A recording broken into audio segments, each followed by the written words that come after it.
And you will kill again. You're getting closer and closer to the most unnatural kind of death.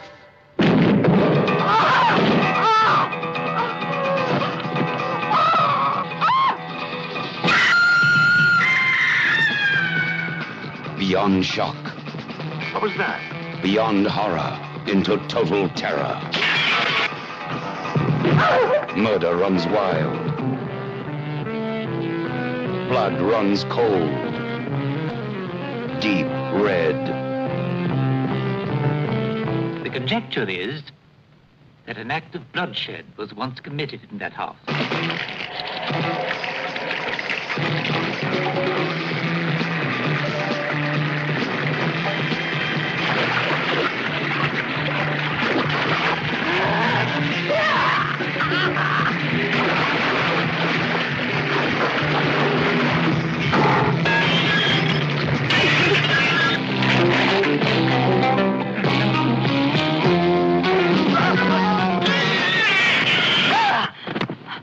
What is it?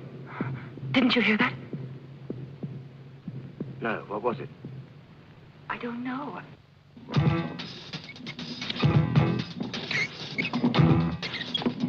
Everywhere you look. Everywhere you turn. Death is running with you.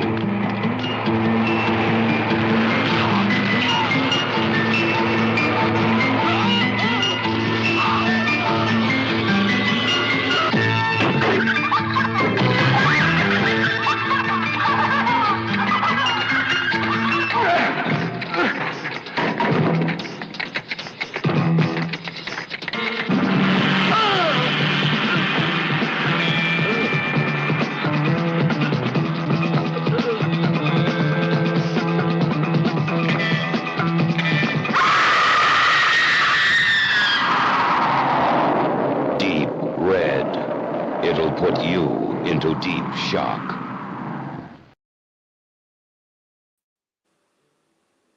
Yes, and I'm ready as well with my Lysil black giallo gloves, giallo killer gloves, in appropriate deep red lighting. So yes, let's take these fuckers off because it's way too hot to be wearing gloves. I think my brothers in the UK will agree with that. I know it's hot over there as well, but trust me, it's the same over here. Anyway, welcome one and all to the Dario Argento Deep Red watch party 50th anniversary. I only realized this was the 50th anniversary for Deep Red yesterday when that came up on Gareth's channel, because I forgot this film is from 1975. So I was like, hey, I should do a fucking watch party on this. Anyway, let's welcome in some people. I see there's been a few people dropping in already. Patrick is here, Have Cheetah Will View. This is not a Western, but Dario Argento, as we know, has been a contributor to some spaghetti Westerns. But no, this is one of his own wacky giallo murder mystery slasher films. So, and I have to highlight this one. Thank you so much, Ian. Ian just became a member of my channel. Thank you so much, Ian. I really, really appreciate that, my friend. Well, yeah, you don't have to be, but I really appreciate it. Wonderful, profoundly red. Yes, that's why the red lighting. I decided to do things different for this one. Wanted to have some stylish lighting because these films are known for the stylistic lighting, amongst other things. Just picked up Argento's Dracula, is what Patrick says. That's actually one that I have not seen. Like, I think I've seen pretty much all of his 70s and 80s ones. I have to get into ones that's in his 90s and stuff, of the 90s and 2000s and stuff. I have to get into some more post 80s, post peak Argento, I guess. Words and pictures. Hey, words and pictures. Always good to see you. Deep red, high quality giallo. Yes, and we are watching the Arrow Video 4K of this, and we're watching the export version. Simply because the longer extended director's cut with some Italian bits, that just kind of drags. The export version, in my opinion, just flows much simpler. So we're watching the export version for people watching along, which is the film that I dropped, or the version that I dropped in the link. So scroll in the chat. I've left the link for it. Yeah, there is a lot of. I should have checked the trailer before I uploaded it, before I downloaded and uploaded. But Yeah, the trailer showed a lot, so it didn't show the identity of the true killer, so that's at least something. I think on a 1975 film, it's not really. Well, yeah, that's true. That's true. I'm assuming most people here will have seen this one. I was going to say the same thing. About the 75, fact that it's from 75. Yeah, very apt, but too hot for the weather we're in right now. Where you sat there in a vest with a red light on, if your curtains aren't closed, you'll get some ladies knocking. Way ahead of you. This is where my windows are. I'm fully in the dark. The only lighting in here is the red lighting. So it's appropriate, and it's gonna immerse us fully for this film, I guess. You can skip Argento's Giallo. Yes, I've heard that wasn't too good.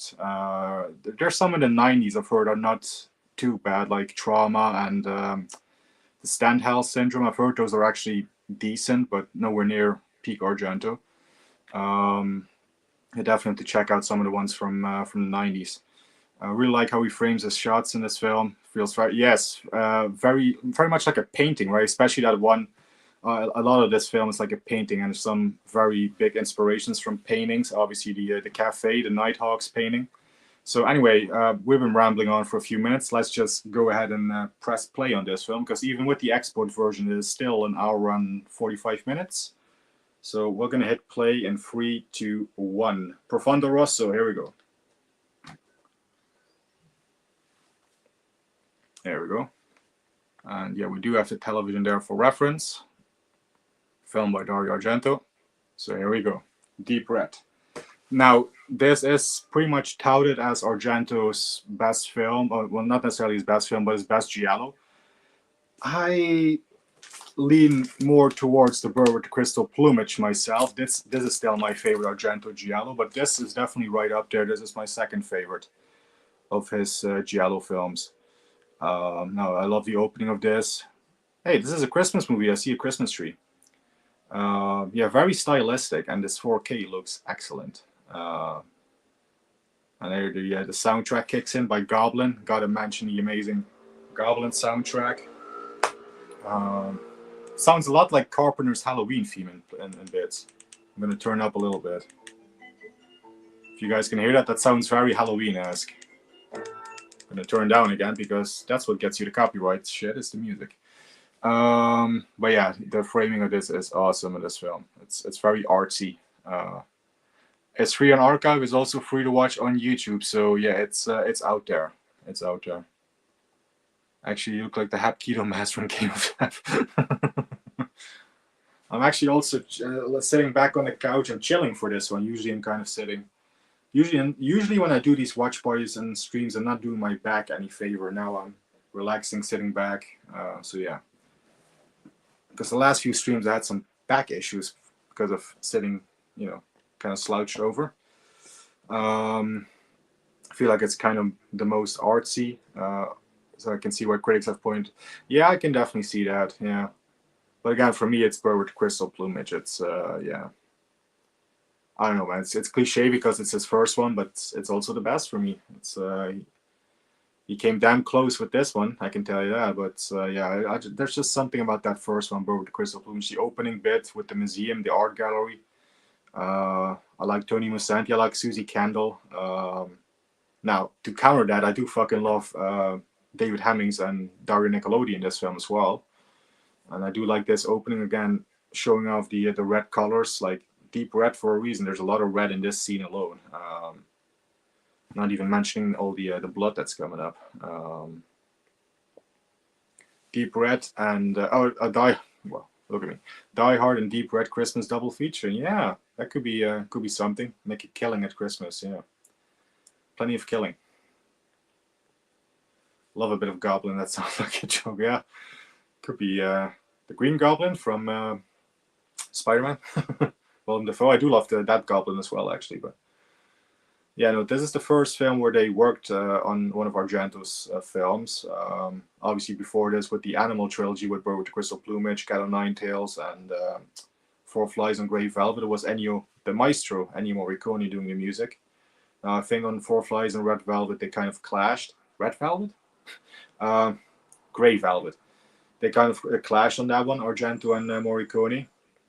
And then that's when Argento got somebody else to do the music, which was Goblin, which turned out to be quite a good collaboration, because they, of course, after this they would work on Suspiria, and then they did the score on Tenebrae, which wasn't the full Goblin band. I guess the band split up, but the main characters, the main players from the Goblin band, they did the Tenebrae soundtrack and the Phenomena soundtrack, and I guess also on Opera you had some of the people from Goblin working on that one. So turned out to be a very fruitful collaboration.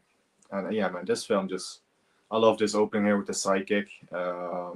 Not to be confused with the psychic that was directed by Lucio Fulci, which is a different film, but I love this opening. It does set everything up very, very well. Like I said, the Italian version, you have some bits that do introduce David Hemmings a bit better, like him playing piano and stuff, and him teaching piano. But it's kind of, it drags a little bit, you know. It's the pace of the director's cut is not. I guess that's why I didn't really rate this one as highly as I do Bird with Crystal Plumage, because actually last month is when I first watched the export version. I've watched this film like 5 times, pretty much like 3 or 4 times I watched the director's cut, and just last month I was like, hey, let's give this export version a go, and actually ended up liking the film much, much, much better with the export version. So sometimes I don't go for the longest possible version, like in this case. Now I do have this film on, like I said, 4K, which we're watching it on, and I do also have the Arrow Video Blu-ray collector set, which does include the Goblin soundtrack on CD, which I was listening to earlier this week, just on its own. And man, yeah, I do love me that soundtrack. It's definitely up there. It's a great one. It's a good one. I didn't know about Morricone and how Goblin came to take over. Yeah, that's pretty much how it happened. They had some disagreements on Four Flies on Grey Velvet, Morricone and Argento, that is, about some of the tracks, and they kind of went their separate ways after that film. They did come back together. I think in the 90s there was a few giallos where Morricone came back to do the soundtracks again. There were a few films in the 90s that Argento did, which were scored by Morricone once again. But for the remainder of the 70s and 80s, it was definitely Goblin that became the main composers, or people that provide the soundtracks for Argento films. Yeah, here we have a POV shot of the killer walking away.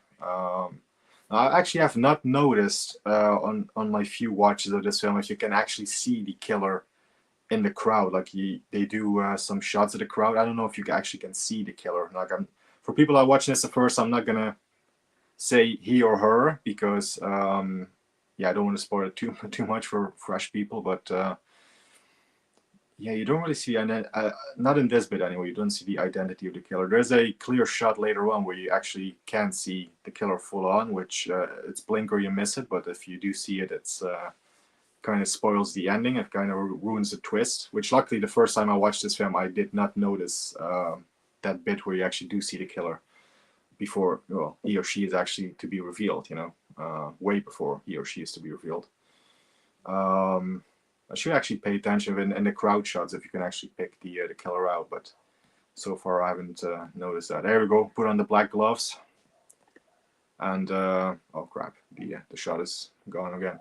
But no, speaking of black gloves, every time you do see a kill with the black gloves, you see close-ups and stuff with the hands. It's Dario Argento himself putting on the black gloves and performing the killing scene. So whenever you see the killing by the killer, it's Argento doing his work. I guess he figured he could do it better than the actress, but yeah. Anyway, some more POV shots now. I can see why people do consider this as a slasher, because it does have all those kind of hallmarks, like the POV shots. Obviously, the score is very, like I said, Halloween-esque. The main theme, anyway. I mean, obviously, and people get killed and there's knives and stuff, but I can see why people do consider it as a slasher, but I wouldn't have had it in my top 10 slashers. Let's put that. As much as I love this film,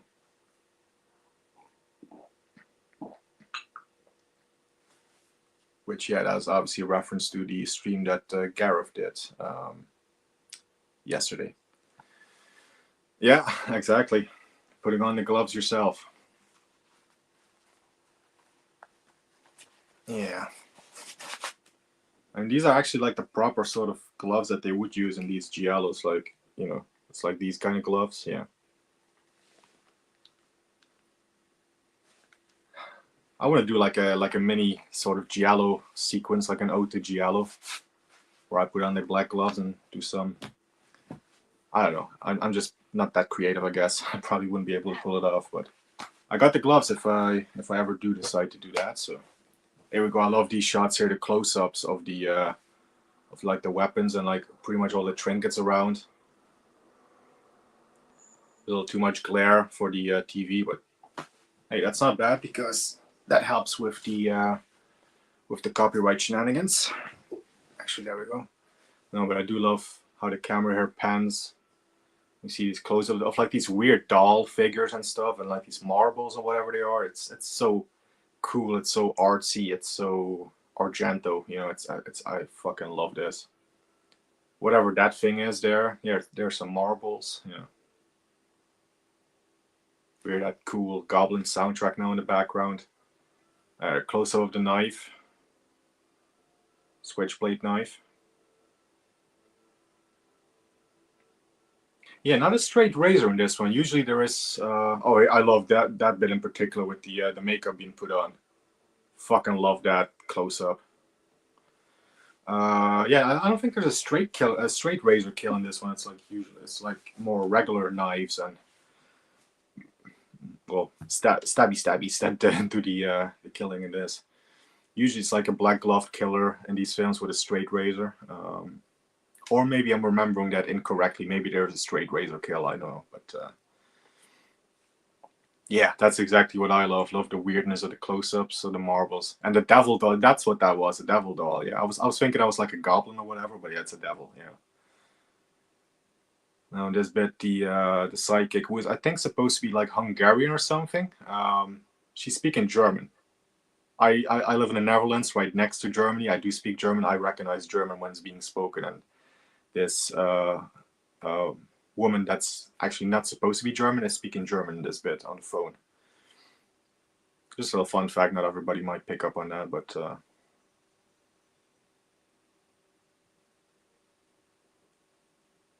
yeah. Now, if I remember correctly, the part where she goes out the window, I believe you do see a little bit of the old nipples or something, but we'll see. I don't think it can be picked up on that little screen there. Oh, here we go. Yeah, the first kill. Gotta give that a little bit of a close-up. With a big, like, cleaver, like a meat cleaver. Like I said, it's not a straight razor.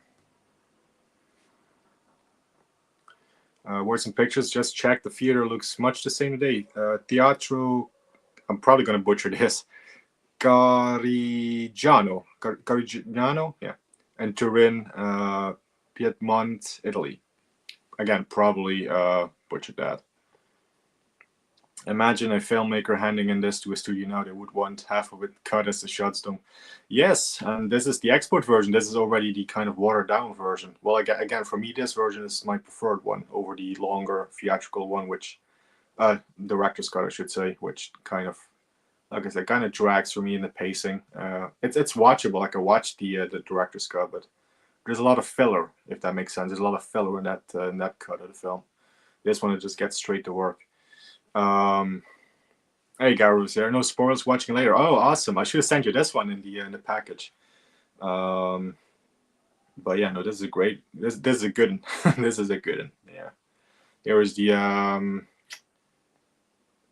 reference to the Nighthawks painting in the background with the diner. We're going to see it a little bit more in a second. There's Dave. This is actually in this cut of the film. It's David Hemmings' introduction. Again, in the director's cut, we would have already seen him, but this is his first appearance in this regular, in the export version. Yeah, you will definitely enjoy it, Gareth. I'm sure. Just like you will, I think, Torso, which I sent you, and if you rewatch it, Tenebrae, which I think you said you have watched that years ago, but I think you'll find it a much better watch on the repeat. Yeah, we have the introduction to David Hemmings, and also I forget the actor's name who plays his buddy here, Carlo, the drunk. Who again, since Gareth was here and he hasn't watched it, I'm not going to spoil too much about his character, but yeah, if you know, you know. But no, he's a good actor. Does a good job in this role. And David Hemmings, I do like David Hemmings. I haven't seen him in all too much actually. I know he did direct some television episodes of the A Team and I think Knight Rider and stuff as well. He directed television in the 80s. I think this is pretty much the only big film I've seen him in. Like other than there's a Eurocrime film he's in with Fabio Tessi, directed by Enzo Castellari. It's not The Big Racket. It's Heroin Busters. David Hemmings is in that one as well. Other than that, I haven't seen too much of David Hemmings, but I do like him in the films, in the works that I have seen him in. Well, yeah, that's one thing. I mean, yeah, the westerns, yeah, definitely. That's of all the Italian subgenres, the westerns are definitely my favorite. That goes without saying. The spaghetti westerns, but I do love me the horror films and the giallo and the Eurocrimes. And I really have to get into the macaroni combat, like the World War II films that they did as well, and like the sword and sandal films. I want to see as much of the subgenres of the Italian cinema as I can, but so far I've only seen these ones: spaghetti westerns, giallo, Eurocrime, yeah, Italian horror. Fulci is actually my favorite of the horror directors. I gotta admit, as much as I love Argento, Fulci is my man. Oh, here we go. Here's a good shot of that. Oh shit, I missed it. There's a good shot of that Nighthawks painting being referenced in the background, which again, because of the glare and stuff, you can't really see it there on that screen, but yeah. Anyway, they're outside and they're hearing the woman screaming, who's being murdered. Yeah, this is very much like a painting. Like the guys in the diner are not moving at all. Like if they're moving, it's like very, very slightly. They're very much there like a statue. It's like very, again, very stylish, very artsy. Yeah, no, Fulci is my guy when it comes to horror. I mean, Zombie Flash Eaters, man. I love that film. The Beyond, City of the Living Dead, House by the Cemetery.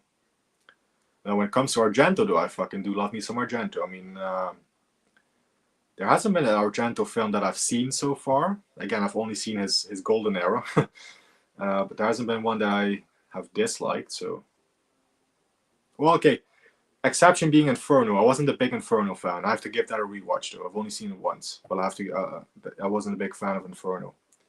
That's the only one where I wasn't a big fan of it. Other than that, though, Bird with Crystal Plumage, Cat o' Nine Tails, Four Flies on Grey Velvet. Even though Four Flies on Grey Velvet is kind of a lesser one for me as well, I do love that film. Of course, Deep Breath. Oh, yeah. We've had that shot where you can't see the killer if you really pay attention. But yeah, we're not going to dwell on that too much. Yeah, here we go. I think there's some nudity here when she's being removed from the glass. Yeah, it's definitely not coming up on that screen there. Anyway, where was it going? Oh yeah, Deep Red. Then you had Suspiria. You followed Deep Red with Suspiria. Then you have Inferno. Again, that one is probably my least favorite so far. Then you have Tenebrae, Phenomena. Then you have Opera. Yeah, pretty much those are all the ones I've seen. And I love pretty much all of them again, except for Inferno. Hey, Greg is here. Hey, Greg. I hope all is well. Yes, we are doing well. Hope you're doing well as well, Greg. Hope everything is great on your end. Thanks for joining us. I haven't seen all of his films. Yeah, well, not me either, but there's no shame in that. Just the most famous ones, yeah. Yeah, like I said, I definitely have to get into his like later era, at the 90s and stuff. There we go. So the murder has been discovered by David Hemmings. He thinks he has seen something which he can't place. Like at this minute, he's like, "Hey, there's a painting missing. There's something missing. Like I saw something when I came in."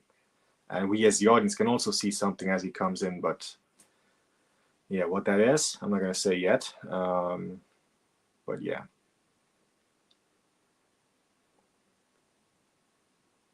So that's pretty much again.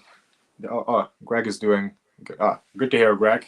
Again, thanks for joining us for this one.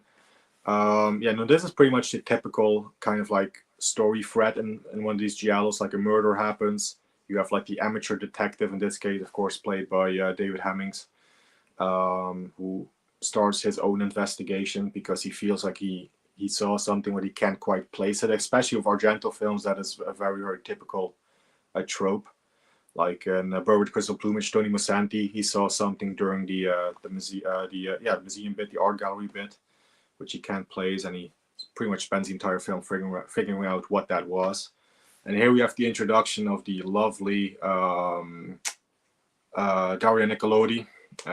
You can't quite see there in that television, once again, I'm sorry. But trust me, she's awesome in this film, and she was a big collaborator for Argento. She co-wrote Suspiria, I think.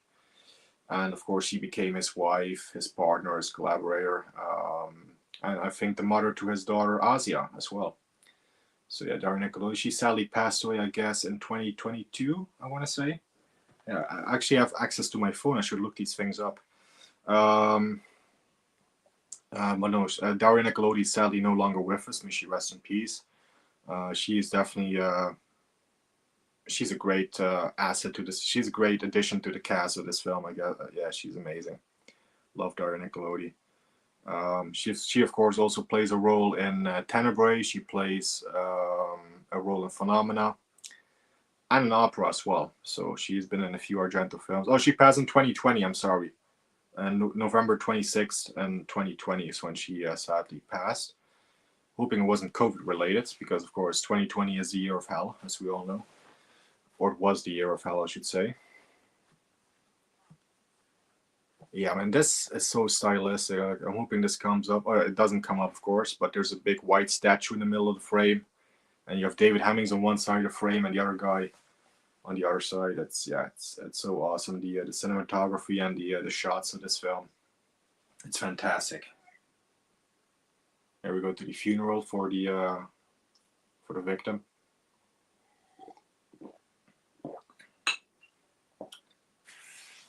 Who we find out is Jewish, so that this is like a Jewish funeral procession.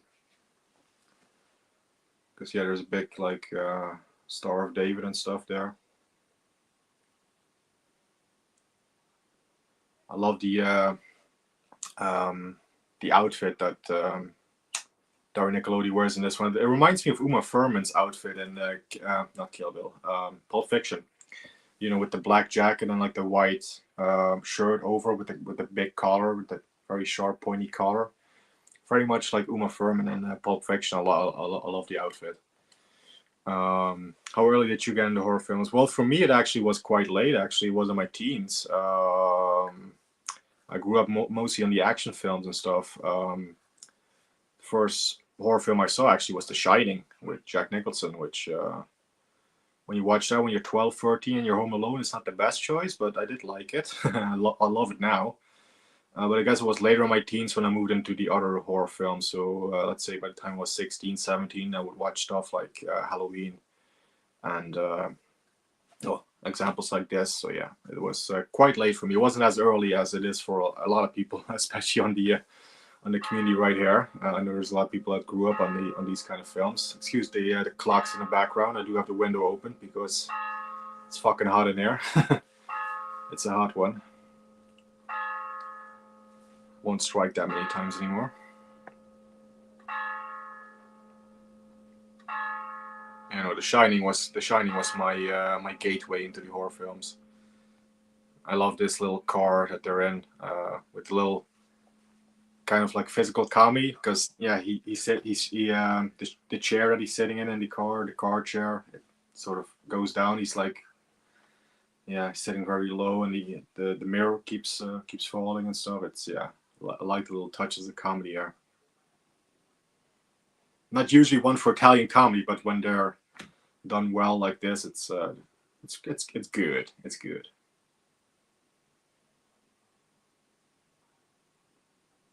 Yeah, Daria is great in this one. She kind of gets forgotten like halfway through. There's like a big chunk of the film where it's like, where's Daria? And then she pops up again. But other than that, man, she's great in this one. I love this is another great stylistic shot. This guy standing in front of a black background, yeah, with his like very white suit. Love the clock bell adds to it. Yeah, I guess it kind of has like a gothic vibe, right? A little bit, yeah. Yeah.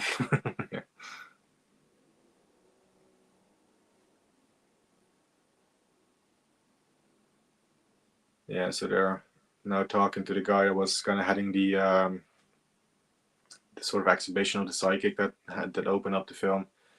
They're like, well, I remember someone in the audience left. Now he's trying to piece everything together. Like I said, he's being the amateur detective now. He's doing his own investigating, and he's kind of being helped by Dario Argento's character Gianna, who actually, yeah, I love the dynamic between them as well. Like she's like this very like kind of liberated feminist, I guess, you know, for as much as he could be in the 70s, I guess. I like how he's kind of like, well, you're a woman and all that stuff. And I like the dynamic that they kind of like, I don't know, like it's like an uneasy alliance at first, right? It's like they have to warm up to each other. And I do like that dynamic in it. Especially in this scene where they do some arm wrestling. Now, Patrick, if you're watching, there's arm wrestling in this film. Sadly, no Kenny Loggins music, though. Or Frank Stallone. Or anybody else who was on the Over the Top soundtrack.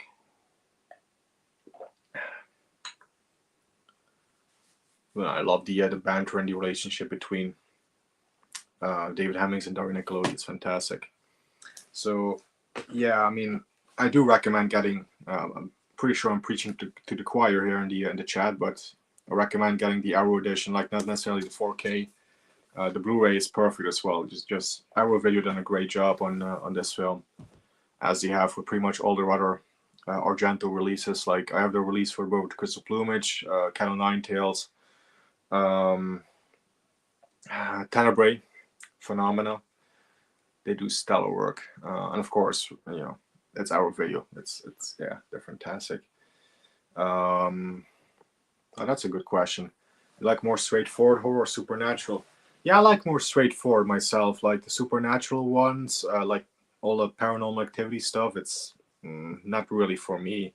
I like when, you know, it's just a killer, just a slasher. It's just a guy with a knife killing other people and try to stop him. And in the most cases, like Jason Voorhees or Michael Myers, you cannot stop that motherfucker. So, but no, I like the more kind of straightforward ones. It's just a dude killing. Not really a fan of ghosts and stuff. Like, it doesn't do much for me because I don't believe in ghosts or the paranormal anyway. So it does nothing for me.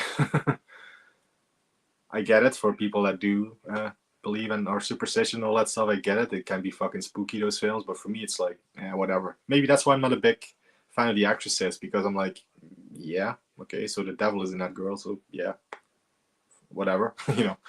But anyway, I see some other cool people tuning in here. Mike Barrett. Took me about 3 watches to appreciate this film. Then really, yeah, that's what I was saying earlier. Like the first few times I watched it, it was like the extended director's cut, which I feel kind of drags. This export version really changed my mind on it. I was like, well, with the export version, with the fat being trimmed and all the, yeah, it works much better. I fucking think this is a masterpiece now. But anyway, welcome, Mike. And speaking of Mike, here's another Mike, Michael Myers. Dario, hey, Michael Myers. Yeah, Myers is a Dario Argento fan and a fan of the giallos and stuff. No, we're watching the export version. We're watching the 1 hour and 44-minute version. That's a good point, actually. How long is this version in total? Yeah, 1 hour and 44 minutes and 53 seconds. Which, yeah, I feel this one, there's a better pace to this one. Hang on. Can I not? Oh, hang on. Where's my phone? There's my phone. Yeah, where's the bantering between the hang on. Where is my stream? There is my stream. to clarify, we're pretty much watching this version here that I've just dropped in the chat. There we go. And we're in the appropriate mood lighting and stuff, and in the appropriate environment. We've got our black gloves as well. It's kind of nice stepping stone between his older giallo flicks with some of Suspiria. Yes, there is a little kind of like hint towards supernatural in the beginning of this film, obviously with the psychic and stuff. So there's a little bit of that, and later on with that creepy fucking doll that we see there on the background. Well, not necessarily that doll, but you guys know the doll, the animatronic doll that suddenly comes up. Yeah, this is kind of a bridge between the old giallos and the stuff you would do like with Suspiria and Inferno and stuff. I definitely do agree there. And here we have David Hemmings visiting the mother of his drunk friend Carlo, who, again, we're not going to spoil too much about the characters in this film because Gareth was here earlier. Gareth hasn't seen this one yet, so we're not going to spoil it for people who haven't seen it. But with the mom here, yeah, she's quite a character to put it mildly for now. Until we reach the end of this film, then we definitely are in spoiler territory. But for now, we're going to say it. This is quite a character, and I do like the performance by the woman playing the mom here. I think she's pretty great. I feel like she's also kind of like playing this intentionally, like kind of being in like a little dozy and stuff, like a little loopy, I guess. I think she's definitely doing that intentionally. Because, well, for reasons. Hopefully Garo enjoys it and decides to join you for future. Yes, that would be awesome. Again, I've sent Garo a few Italian films, so if he watches them and likes them, hopefully he gets into them a little bit, and then yeah, we can definitely do some some watch parties of like some giallos or Euro crimes. I would be all up for it anyway.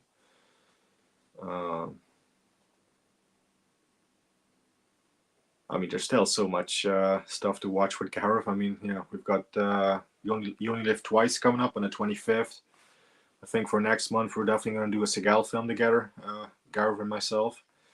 There's still loads to do, so yeah. Too much films to watch, so little time. And this is where we find out that Carlo, his friend, is actually of the homosexual perversion, if you guess, if you want, or persuasion. That's what I should say, persuasion. That was the wrong word to use there, persuasion. And that's what we find out here. Now, this woman playing Carlos, the actor playing Carlos' lover is actually a woman kind of made up to look like a man. And they actually painted like a fake mustache on her, on her as well. But, I mean, yeah, Carlo is homosexual, he's gay, and nothing is really made of it. It's there. It's like, they don't make a big fuss about it. It's like, you know, whatever. It's like, hey, it's cool. He himself makes a comment, though, that's not appropriate anymore, but the F word, you know. Hey, what the hell? I'm not on a fucking Gareth Woke channel. He says faggot in this film. Okay, there you go. This is not the Woke Video Tasty channel. There we go. He's not only a drunk, but a faggot as well. There we go. But it's Carlo himself that said it, so I guess we're okay. But yeah, Marcus is like, yeah, whatever. It's like, you're gay, so what? Yeah. Which for 75, that's pretty, you know, pretty mature reaction, I guess, for those days. And that's another interesting bit of trivia. Like in this bit here, he has a cigarette on his mouth. He wants to light the cigarette. He never lights his cigarette in the entire film. The entire film, you have scenes where he plays with a cigarette, he puts a cigarette in his mouth, but he never lights it. Now, I'm kind of wondering if David Hemmings was like trying to quit smoking or something. Maybe that's why he didn't light it. That's why he kept playing around. That's a theory, but that's something I've noticed on a few watches. It's like he never gets to light that cigarette. Not on screen anyway. Man, that's another interesting bit of trivia actually that I picked up on. Let's see if we actually can find some more trivia. I had the trivia page for it earlier. Still has that funny fluorescent on it. That's yes, it does have that typical like stage blood, right? It's I know I like it. Again, it's not realistic, but I love the stylistic you know, vibe of it and stuff. So let's see, what do we have for trivia? Yeah, close-up shots of the killer's hands with the black leather gloves were performed by director Dario Argento himself. Yeah, the bar is styled after famous painting Nighthawks by Edward Hopper. Here we go. The role of Carlos's male transvestite lover, Massimo Ricci, was actually played by actress Geraldine Hooper, which I'm guessing is a pseudonym because I'm pretty sure it's an Italian actress. Let's see. Oh, this is a. Oh, I actually did not know this. After the international success of Argento's next film, Suspiria, Profondo Rosso, Deep Red, was released in Japan under the title Suspiria 2, even though it has no plot connections to Suspiria and was made 2 years prior. Yeah, that's how some of the marketing stuff works with the retitling and stuff and the re-releases. Let's see. Well, this could have been a much longer film. The Deep Red script, according to Dario Argento, was originally more than 500 pages long. Now, if you know screenplays, one page should equal 1 minute on screen. So that would be a 500-minute film if that was actually a 500-page script that was being filmed. His father, Salvatore Argento, and his brother Claudio read the script and they were shocked at the length. They were afraid that the audience wouldn't understand what Dario's intentions were. They thought parts of it were almost too cryptic, as Dario shortened it. Dario shortened it to 321 pages. And I think it got even shorter after that because, yeah, this is not a film that's over 300 minutes. I don't think I've seen Hemmings or anything else have got Blow Up, but I've not seen Blow Up actually as well. I've not seen that one. Yeah, I think the only other thing I've seen him in is the Eurocrime film, The Heroin Busters with Fabio Testi. Does this film classify as a giallo? When translated to English, we can say that Deep Red is a yellow. Yes, this is a yellow. Where's my yellow lighting? Yeah, it's a giallo for me. Again, like I said yesterday, I can see why people would put it in the slasher category or Italian horror category. But I mean, it looks like a giallo, it smells like a giallo, it walks like a giallo, it talks like a giallo, so it must be a giallo. I mean, there's not a set standard for what a giallo should be. Again, it's very gray area there, well, or yellow area if you want. But I mean, again, it has a amateur detective solving a killing on his own. It has stylistic shots. It has black gloved killers. So it's, I mean, you know, again, it's subjective, I guess, but it's definitely a giallo for me. I think it was released as the Hatchet Murderers in some places. Yeah, there's a few alternate titles for it. And that is kind of a lame title because is there any hatchet murdering? I know there's a meat cleaver, but that's about it. Let's see, what else do we have here? Oh, yeah, this is the first film that actually did star Daria Nicolodi. Like I said, she would appear in Tenebrae. She would appear in Inferno. I think Inferno. I think so.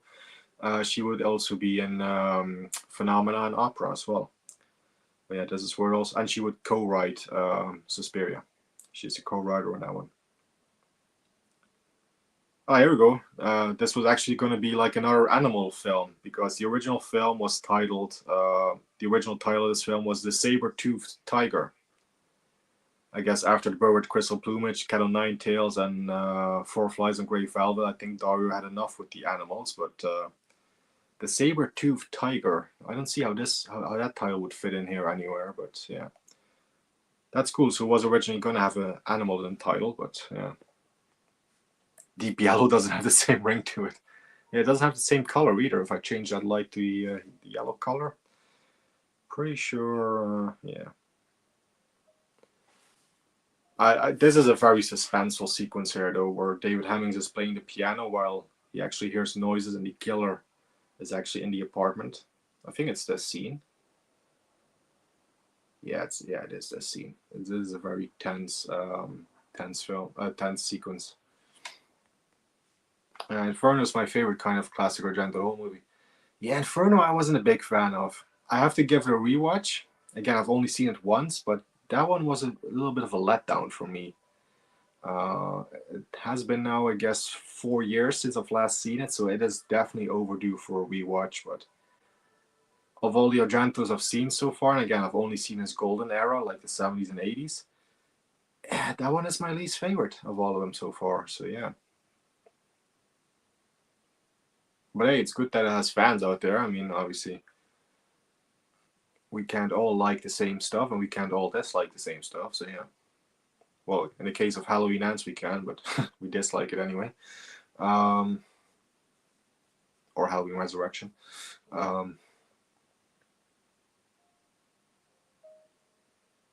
Yeah, again, he has a pack of cigarettes there on the piano, but he never gets to light a single cigarette in this film. Which is good for me, because usually when I see characters smoking on screen, I want to go for a fag myself.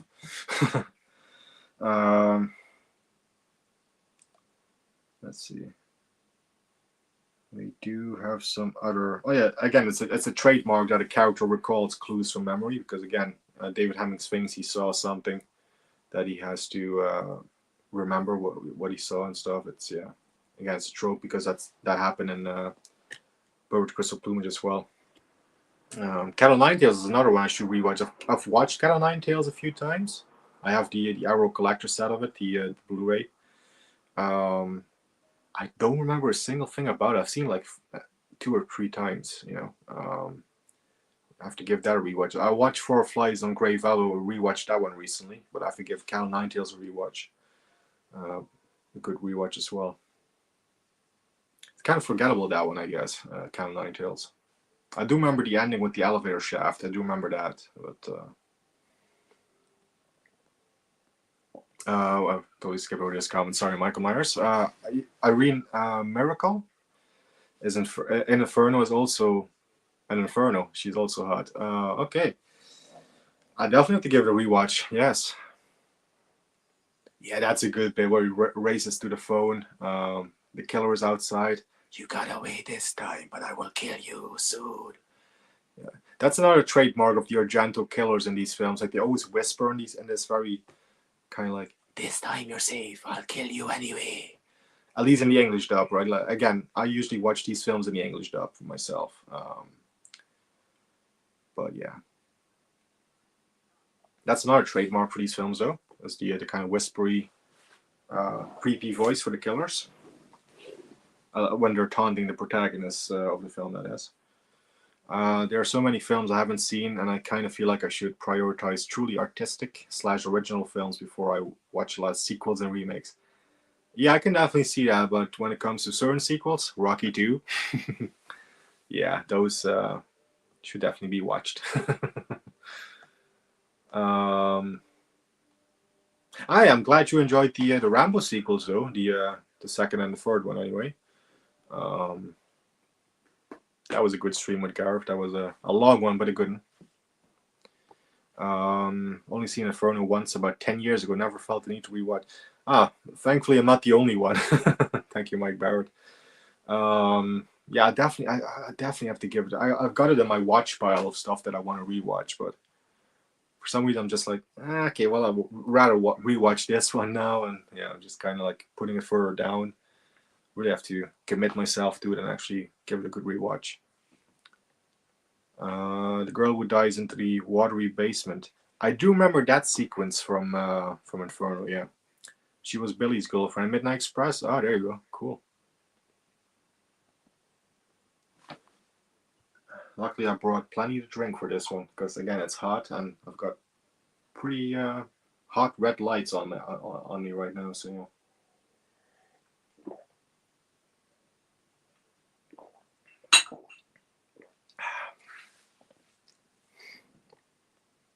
Oh shit! Skip that one. Comments jumped. Rocky 2, I will watch in the next month. Maybe when I go to Greece this month as a need film. Hey, that's an idea. That's an idea. And you lucky bastard. The only vacation I have is next month and late September when I go to Cologne again to meet Cynthia Rothrock and Bolo Young. That's the only week off I have so far. Maybe I'll take another week somewhere in October, but don't think Dario ever stopped to doing a proper sequel, though he did make plenty of crap post 1990. Yeah. Oh, stooped, not stopped. There you go. Stooped. Yeah, there you go. Yeah, there is. No, I mean, Inferno is kind of a sequel to Suspiria, and then you have The Mother of Tears in 2006, which again I've also have not seen that one. I've heard it's not worth watching, but that's a whole different thing. I've heard it's pretty crap, but that's supposed to be like a trilogy that kind of, you know, connects to each other, I guess. But I guess it's as much as a sequel as For a Few Dollars More is to Fistful of Dollars. So I guess it's one of those things. But yeah, or The Good, the Bad, and the Ugly to the other two. Yeah. Speaking of which, that Arrow Collector side, The Good, the Bad, and the Ugly. Oh, chef's kiss. Love it. Already watched it. It looks fantastic. They've done a great job on it. But we're not here to talk about that now. I just wanted to have that as a little thing on the side. But yeah, again with the shots, and this looks like a painting. Like pretty much every frame of this film is like a painting. You can hang it on your wall. It's so. Hey, I would hang it on my wall anyway. Did John Carpenter do any sequels or an Escape from LA? He wasn't.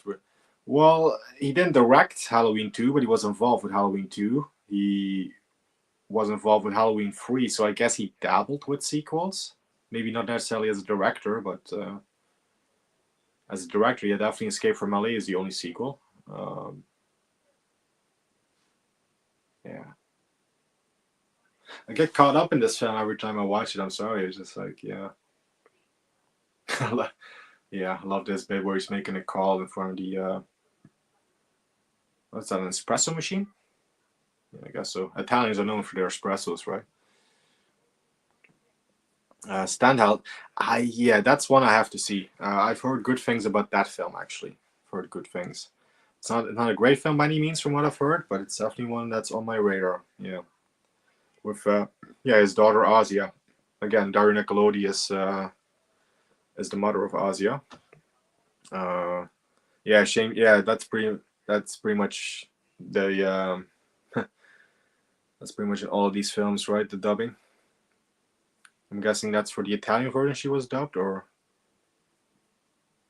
oh yeah, again with the close-ups there. The gloves. Again with the Halloween sounding main theme.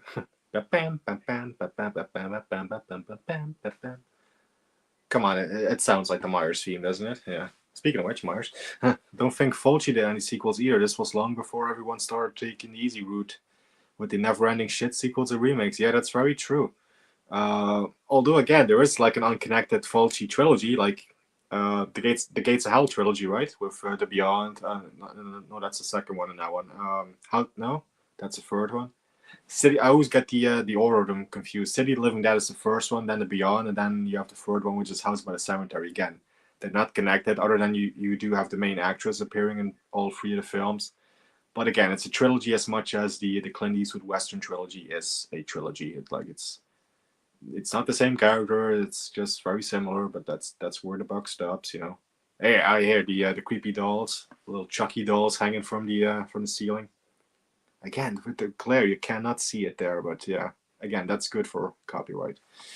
It makes it a lot tougher for them to pick it up. So yeah.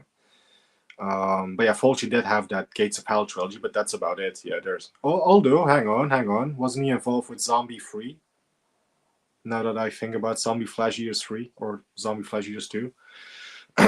Yeah, that's a whole weird thing, because like, yeah, Dawn of the Dead was Zombie in Italy. Fulci makes Zombie Flesh Eaters, which is Zombie 2 in Italy, which is Zombie in the US. Yeah, and then there is a Zombie 3, so I guess Fulci did do a sequel. Well, again, I think he did not finish that film, but he was involved with it. Stand Hell, I don't remember being great. Sleepless isn't. Yeah, I've heard good things about that one either. Like some of the '90s ones, they're definitely on my radar. I have to I have to check it out. I have to check them out. This is a cool, pretty gruesome scene coming up, which I'm pretty sure Halloween 2 might have taken some inspiration from, with the boiling water, boiling hot tub kill in Halloween 2. There's a very similar bit here. Sadly, no nurse with big tits though, but yeah. The rotating eye shower reminds me of Psycho shower scene where it cuts to the that's oh, there goes the doll hat. Yeah. No, that's a good point actually. I do like the rotating eye shower. Yeah, it does remind me a little bit of that as well. Now that you mention it, actually.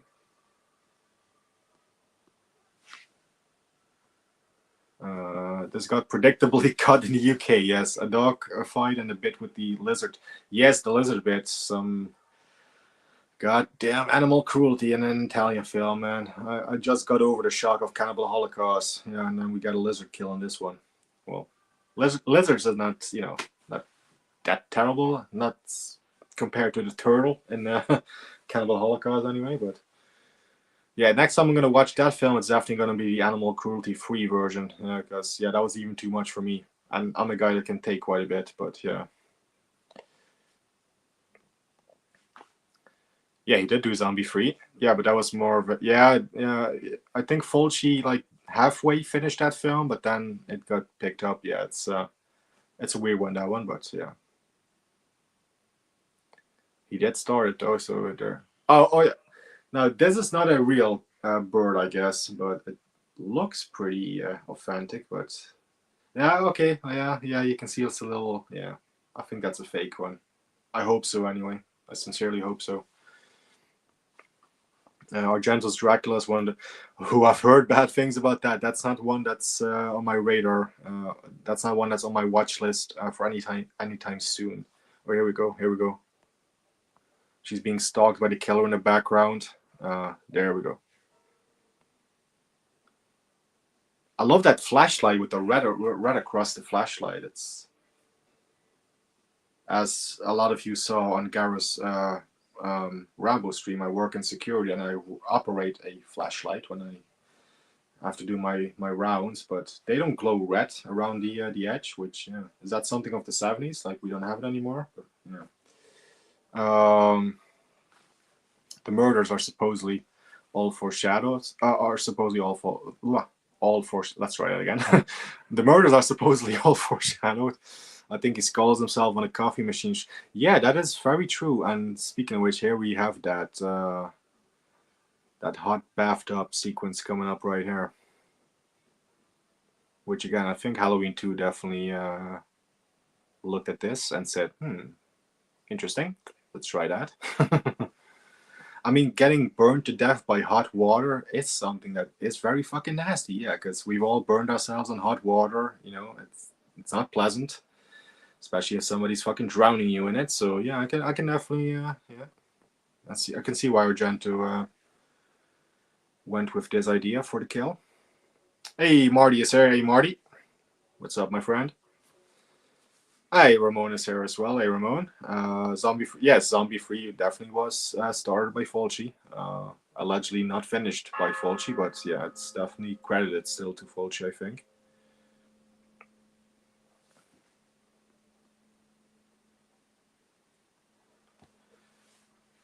Inferno got cut for animal scenes too. Though they're both now uncut somehow. Yeah. Oh, here we go. Here's the drowning her in the boiling hot water. Again, yeah, with the black. Oh, yeah, that's definitely Dario himself with the black gloves. Since this is a kill scene, let's put them on. Can I actually click on the screen when I wear these? Come to get you. No, I cannot tap the screen when I'm wearing the gloves. Okay, they're not touchscreen gloves. Get to the next come. Mike Barrett, I would say Bird with Crystal Plumage and Tenebrae are my top two. I guess for me, it's definitely Bird with Crystal Plumage. That's my favorite. That's still my favorite Argento film. Then I would have Deep Red, and then number 3, if we are to do top 3, would not be Suspiria. Actually, I do like Suspiria, but I think I might prefer Tenebrae as well. I think Tenebrae is my third favorite of the Argento ones. Yeah, I do love Phenomena though as well, and Opera, which I recently saw for the first time myself. Kind of slept on that one for a bit, but finally caught up with it, and yeah, it's pretty awesome. Pretty awesome. I think Matei took over Zombie 3 when Fulci got ill, which is probably why it's kind of shit. Yeah, that's. I think that's what I've read anyway about the trivia on that film. Fulci also did 2 White Fang. Yeah, that is very true. He did those crappy White Fang films with Franco Nero. Yeah, not a White Fang fan myself, but he did do those. Yeah. Ramon also says never saw those, but the second one, excuse me, it's currently on Dutch Netflix. Ah, okay. I'm not in a hurry to watch him. Not in a hurry to watch him again, actually, because I've watched I watched the first one. I think I got halfway through the second one, and I gave up on it. Yes, indeed, a Dutch. Fulci was more varied for sure. He did westerns, horrors, fantasies, gangster films, family movies. Yes, because the White Fangs are more like family films. Comedies as well, and dramas like Beatrice Sensi with Thomas Milian. As much as I love the gory Fulci, by the way, I love zombie flesh eater and stuff. Don't Torture a Duckling is my personal favorite of Fulci films, which is kind of more tame considering it's Fulci, but I do absolutely love that film, Don't Torture a Duckling. Again, Thomas Milian in that film with the lovely Barbara Boucher. But again, I love zombie flesh eaters. I love the Gates of Hell trilogy. I love The Psychic. Lizard in a Woman's Skin. That's a good one. I still have to see his first giallo though, Perversion Story, or One on Top of the Other. I have to see that one. That one has escaped me until now. I haven't seen that one yet. But yeah, in terms of westerns, yeah, Massacre Time, For the Apocalypse, and Silver Saddle, which I have not seen Silver Saddle yet, but that's through no fault of my own, because I actually have picked up a copy of Silver Saddle, but the fucking Blu-ray was defective, so there you go. And I haven't given it a second chance to get a different copy, so yeah. I've got White Fang, but never watched it. No, yeah, I wouldn't be in a rush as well. I think even White Fang got cut. God knows what they found. Well, probably the dog bit in that film, because it's like about a dog and stuff, like a wolf's dog. Yeah. I've seen Zombie Flesh Eater. That's the. Oh yes, that's definitely the one. That's my personal favorite scene in that entire film. As much as the splinter gets attention, it's the zombie versus shark for me. Absolutely. I mean, just the fact that there's no fucking CGI there, right? It's a real shark. It's a real guy underwater. It's amazing. Love it. Nowadays, that would be terrible CGI, sadly. Phenomena, Suspiria, Deep Red, Tenebrae, and Terror at the Opera, or Opera, are the 5 Argento flicks I love the most. Keep revisiting those, is what Ramon says. Yeah, those are definitely, again, I pretty much love all of the ones I've seen, aside from, again, Inferno. I wasn't the biggest Inferno fan, but again, I do have to give it a rewatch. I will admit to that. We'll need a rewatch of it. But yeah, pretty much all of his golden era films from the 70s and 80s, they're pretty much all unbeatable, aren't they? So yeah. Yeah, Zombie versus Shark. Beatrice Sensi is an underrated Fulci. That's actually one I do have to see. I've heard of it, and I know it's 88 films, I think, that have released it in the UK. I think it's out of print and kind of hard to get at this point. But I'm familiar with it. I think there's a German release. I might actually pick that up soon. I think there's a German release of it, like a German media book or something of it, I think. I think I've seen that anyway. Zombie Flesh Eaters is in my all-time top 10 for sure. Yeah, don't get me wrong, I love that film. For ranking Fulci, I would have that as my second favorite Fulci film after Don't Torture a Duckling, which is like a big contrast. Like Don't Torture a Duckling is, and then you have my second favorite is Zombie Flesh Eaters. But yeah, I have to see his Euro crime film as well, Contraband. I really that's the one I'm gonna pick up next of Fulci as Contraband. I know there's Shameless Films in the UK released that recently or re-released that because I think they have done a release of it years ago, but there's a new version of it. I'm gonna get that because yeah, I love Euro crimes and I love Fulci, so can't go wrong. And I do like Fabio Testi, so yeah, really have to give that one a watch.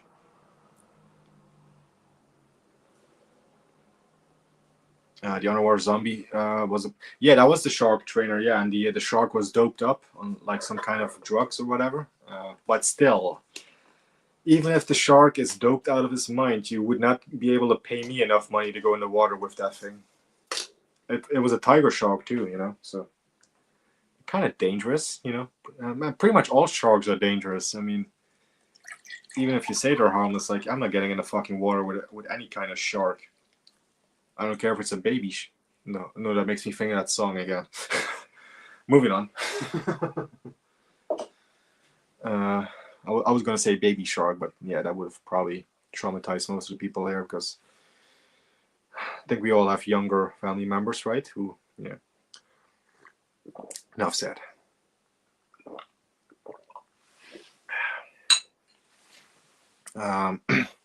Ian is saying, I haven't seen Phenomena or Terror at the Opera. Will add them.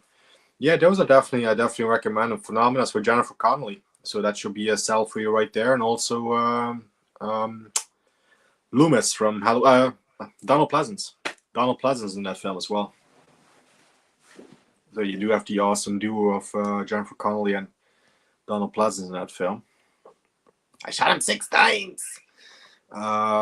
Pretty sure Beatrice Cinzy starred Seagal's first wife. If you want an odd connection for the 6 degrees of Kevin Bacon. Okay, well, yeah, that definitely sounds intriguing. His first wife, you say? So one of the Asian wives that he had, because yeah, Seagal has been married a few times, hasn't he? All right, this is where the other guys figuring out, like, hey, steaming water. Because yeah, the victim was in the position where she was kind of writing something on the side of the bath. Yeah, I like how this is pieced together, though. This is pretty. Oh, we have a cool kill scene coming up after this. Contraband is fantastic, Jeff. Oh, I'm sure I love it. I'm sure I love it. And once I've seen that, I think I'm up to about 40, 45 Euro crimes. Pretty soon I'll be able to do a top 50 Euro crime ranking. So, because how many? Because these are some of the things I want to do next. Like I've done my big spaghetti western ranking. I also want to do my giallo and Eurocrime ranking, but I'm waiting until I get to a good round number. According to Letterboxd, I have 41 Eurocrime films that I've seen so far, and I have 40 giallo films. I could do a top 40 giallo films, huh? But I think a top 50 sounds better. So there's a few more I need to watch, but in the pipeline is a Eurocrime and giallo ranking as well. It's just a question of when I've seen enough films. Phenomenon Opera were his last 2 truly fan. Yeah, that's pretty much the general consensus, isn't it? Yeah. Phenomenon Opera is like the swan song of the golden age, yeah. And Ramona is saying Zombie, Beyond, and Contraband is top 3 for in terms of Fulci. Also like For the Apocalypse and the Psychic. Fulci, yes, Fulci. I kind of prefer Fulci to Argento myself, like I said earlier. When it comes to these Italian horrors and even giallos, even though my all-time favorite giallo, is still Bird with Crystal Plumage. My second favorite giallo is Don't Torture a Duckling. So yeah, it's Argento and Fulci. Those are the 2. And I do love, Sergio Martino with Strange Rise of Mrs. Ward and Torso and Your Vice is a Locked Room and Only I Have the Key and all those films. Case of the Scorpion's Tail. I love Martino as well. He's my 3rd favorite director of the genre, I guess, of the giallos. But yeah, it's close between Fulci and Argento, but I slightly give the edge to Fulci myself because I don't know what it is, but it just Fulci he's king. Fulci is king, man. In terms of Seagal, okay, his very first wife was Italian. Okay. Here's that little ginger wench, little evil ginger wench. Yeah, she looks psychotic here. Oh man, she's giving me the fucking creeps. Like I said earlier, I know a lot of people are kind of creeped out by paranormal stuff, like fucking creepy children. That's what creeps me out. Something tangible, something real, something more. Oh, here's the lizard that got the pin through. Yeah, it's definitely not cut. It was definitely there. So yeah, that was not cut. Did enjoy his half of Two Evil. I do have that film on DVD. I think I have the Blue Underground DVD of it. Still have not watched it, so I really have to give that a watch. Yeah, Two Evil Eyes. I keep forgetting about that, but yeah, I have that actually in my collection. That's one of the few films in my collection that I haven't watched yet. So yeah, I have to give that a priority watch ASAP. Oh yeah, I've heard of that, but I have definitely not seen that one. Conquest. Conquest is one of my favorite Fulcis. It's what Michael Myers says, absolutely demented movie. Yeah, there's one out now from 88 Films as well, Murder Rock. The cover of that on 88 Films looks interesting. I'm gonna say that. So I'm definitely gonna get some more Fulci because yeah, I love the guy. I love his film so far. There hasn't been a bad Fulci film actually. Unlike for Argento, I wasn't a big fan of Inferno. But with Fulci, pretty much all the ones I've seen so far have been home runs. So yeah. Well, here's that awesome the cool goblin track here. That's a huge house.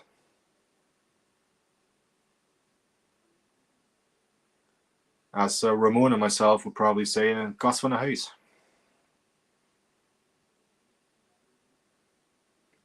Which pretty much is Dutch for gigantic fucking house.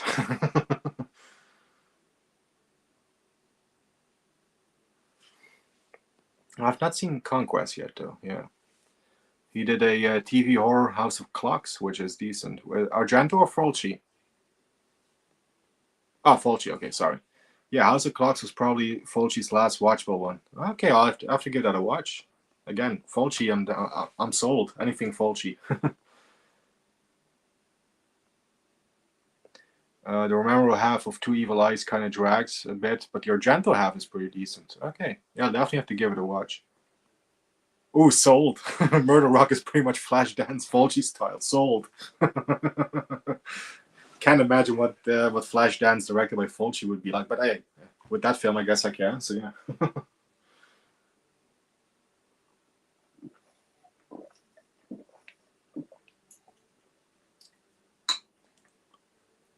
Yeah, that is one gigantic house, man.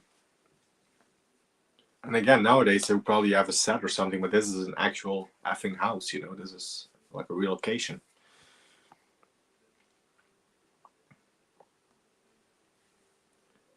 Martino's another one I really love. Very diverse, also Torso, Strange Vice. But yeah, man, I forgot about Menage. Yeah, Man Called Blade, Spaghetti Western, Maurizio Merli. Mountain and Cannibal God, Hands of Steel. I've heard that one. Definitely have to give that a watch. And Silent Action, yeah, that's a good Eurocrime film. Also, The Violent Professionals as well with Luke Miranda. That's another good one.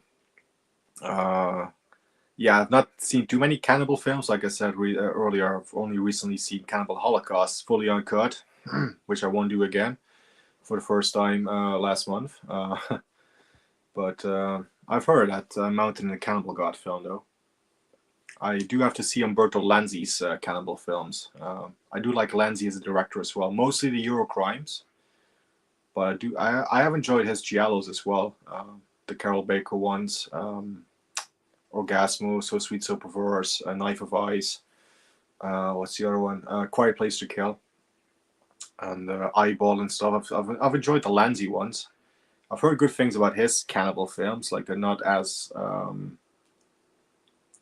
over the top, or not over the top, not as shocking, I guess, as the Deodato one. Mostly referring to Eaten Alive and what's the other one he did? Not Ferox, because Ferox is the one that's often compared to Holocaust, I guess. Yeah, the Lanzi ones, I'm definitely open to watching them. Guessing this is a reference to my I tried some Fulci's post 1988 if you want to discover. I have heard that he really slipped in the 90s, like the late 80s, early 90s, yeah. This film here is one that is intriguing me. I do want to see this one. I have not seen this one yet. Lucio Fulci's Can the Brain, brought up by Greg Brewer here. No, I've not seen that one, but that definitely interests me. Oh, I totally forgot about the New York Ripper. That's like my second or third favorite Fulci film. Like, probably Fulci I would have Don't Torture a Duckling #1. Zombie Flash Years #2, and then New York Ripper would be my third favorite Fulci film. I love the New York Ripper. That would also be in my top 10 giallos, I guess, as New York Ripper. But again, I do consider that one more of a slasher, actually, New York Ripper. But that one is definitely a very slasher-esque, sleazy film, which I don't mind me some sleaze, but yeah. Murder Rock should have been so much more, but yeah, plenty of flash dance going on, just not much gore. Yeah, again, that's mostly the cover from 88 Films that is intriguing me because they have tits on the cover, so yeah. If there's tits on the cover, I'm sold, you know. Yeah, I love this bit, scratching away the wall to find the paintings or the child drawings behind the wall. And again, the awesome kick-ass music playing in the background by the Goblin. Can the Brain is a struggle to get through. Decent concept, but it's pretty bad. Yeah, I've seen like footage of it, like clips and stuff. It looks interesting for sure, to put it mildly. And Fulci, as Ramon says, yeah, that's the one where Fulci stars as himself. It's kind of like a meta film. I'm open to seeing it. I'm open to seeing it. I'm definitely intrigued. I think Grindhouse Releasing has actually put that one out on a good edition, which I might actually get that particular edition from Grindhouse Releasing. It's definitely one that has caught my interest, let's say. Lindsay's Cannibal Pharaohs is rough but fun. Not a patch on Holocaust and not for animal lovers. Good. I'll watch the animal cruelty free version then. Yeah, I had Cat in the Brain a long time ago, but it was too weird for me at the time. Okay, there you go. Again, pretty much if it's Fulci, I'm open to seeing it. Because, yeah. I think even if there's a bad Fulci, I mean, I'm pretty sure there are bad Fulci films, but even those, they definitely, I think they would have something interesting going for it. But, yeah. I love seeing that documentary on the Severin edition of The Psychic, where I think it's Fulci for Fake. Is that the documentary title? Yeah, I think so. It's pretty much like a big, long, previously unreleased interview with Fulci, which was interesting to hear from the man himself. Haven't seen all too many Fulci interviews, so that was cool to see.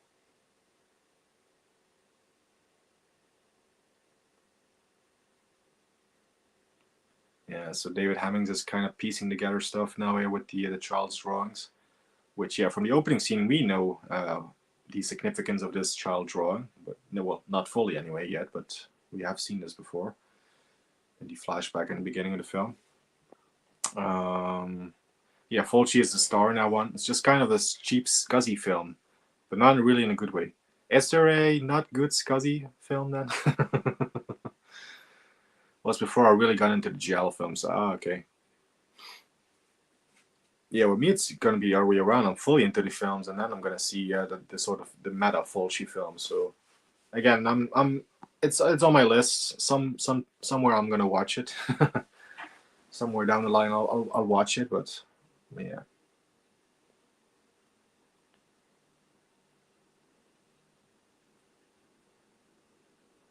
Yeah, this is the part of the film, I guess, where Daria Nicolodi is kind of AWOL. It's like, where's Daria? She's missing for like the middle half of the film.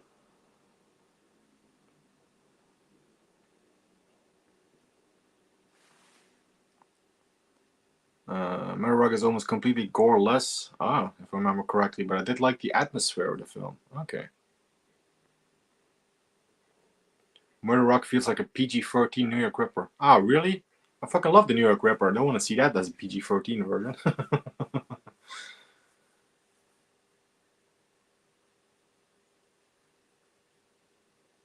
Ooh, we're gonna have the oh yeah, the doll is coming up. The little, yeah. I have to give that a close up when it happens. Yeah, this is a cool, brutal kill as well. Like, yeah, with the teeth bashing that's coming up.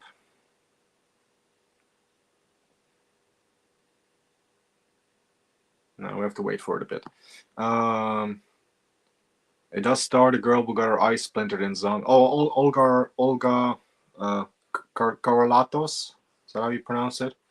Yeah, the girl with the eye splinter. She was also in Kioma with Franco Nero. She's done a few films I've seen. Olga Karalatos. Yeah, something like that. Probably butchered it. I apologize. I find that I don't really enjoy torture porn, gory horror, but don't really like nasty, torturous gore. Well, hang on. I don't really enjoy torture porn type gory horror, but don't really like nasty. Or should that be do like really nasty torturous gore scenes? Okay. Ironically, Argento's film Giallo. Hang on, is this the bit coming up here? With Polanski's wife, it's not very. Yes, I've heard it's not good. I've heard it's pretty terrible. Yeah, the doll bit is coming. I'm gonna give that a close up. Again, if the screen picks it up, that is.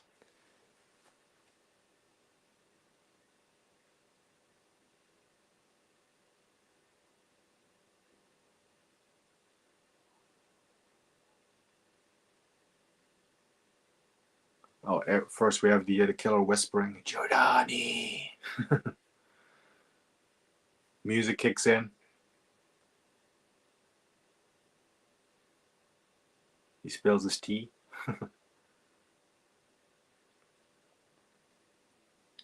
Yeah, I love the suspense building though. I mean, all the suspense being built here.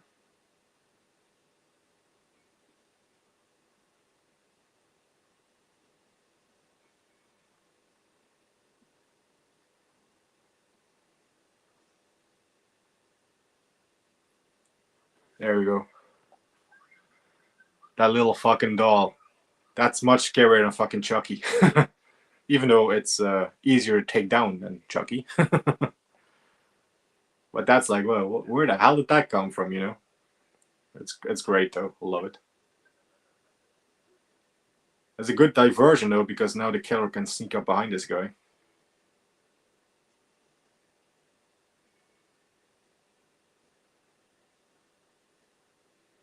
Yeah, there's the killer. Boom. Whack to the head. Little black gloves coming into the frame. Oh yeah, this was the comment I last pulled up, was the one about Giallo. Yeah, I've heard that's pretty bad, like pretty much all not as bad as Dracula, but yeah. I've not seen that film either, but yeah, I see Michael Myers already goes into Manhattan Bay, but that's another one that's on my watch list. Maybe not quite PG-13, but I wouldn't be expecting any razored eyeballs or razored nipples, right? If you know, you know. Yeah, Carlatos. Carlatos. She's pretty much. Oh, okay, that's good then. I do like her. She's easy on the eye. Manhattan Baby is okay, but the soundtrack feels cheap as just recycled tracks from us. Oh, that's a shame. That's a shame. Yeah, that guy's dead. The body count rises.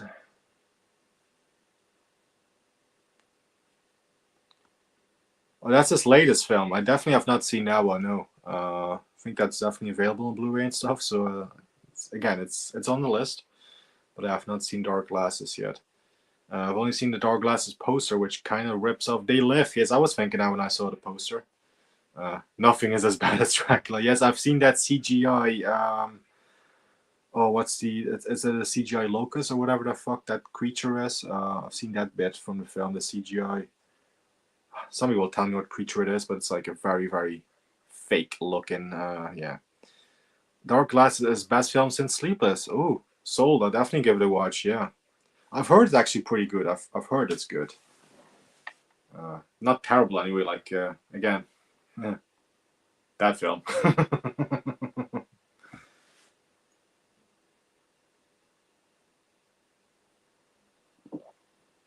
Now David Hemmings notices there's another room to that big gigantic house. It's such a fucking big house that there's even more of it. You know, there's an undiscovered secret room. That's how big that house is.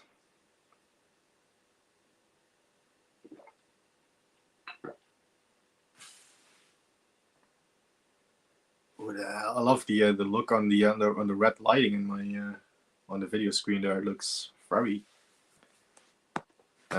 atmospheric, I guess is the word. Yeah, there's like CGI box. Yeah, that's I don't know what kind of creature it was, but it looked so awful. It looked so awful.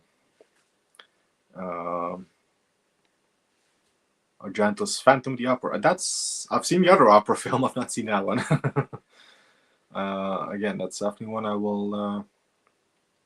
I've not heard good things about it. Too many good things anyway. But again, in due time, I'll definitely get to all these later Argentos and later Fulcis and stuff. I'm just glad I've seen most of the big Golden Age ones at this point.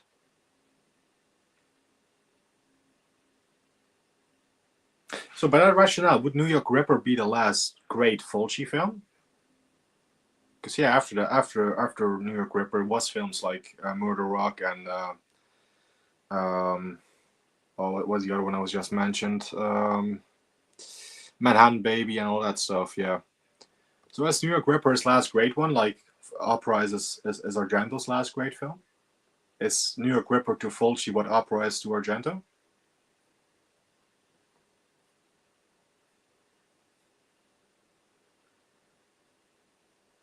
This is another good bit here where David Hemmings he drops the flashlight. Yeah. Then yeah, the house is crumbling down. That's definitely, I mean, this goddamn 4K. That's definitely a stuntman taking a fall there. I mean, I don't blame David Hemmings. I mean, I wouldn't be hanging there and falling down for realsies. It's like the bloody Halloween 5 house. Yeah, good point. One of the post-80s Argentos I liked the most was a film he did for TV titled Do You Like Hitchcock? Also like this episode for Masters of Horror Jennifer. I've heard of Do You Like Hitchcock? Don't think I've heard many good things about it, but I've heard of that project, that made-for television film. Oh, this is where the score goes all like electronic sounds. View. It's like it works, I guess. But the first time it happened, I was like, "Whoa, what the fuck is this?" I thought something happened to the track or the of the film. Fulci was still alive. I don't think he would have ever sunk to doing CGI. I don't know. Yeah, that's a good point. I don't think he was great at the practical ones, but again, so was Argento. So yeah, he was great at the practical stuff.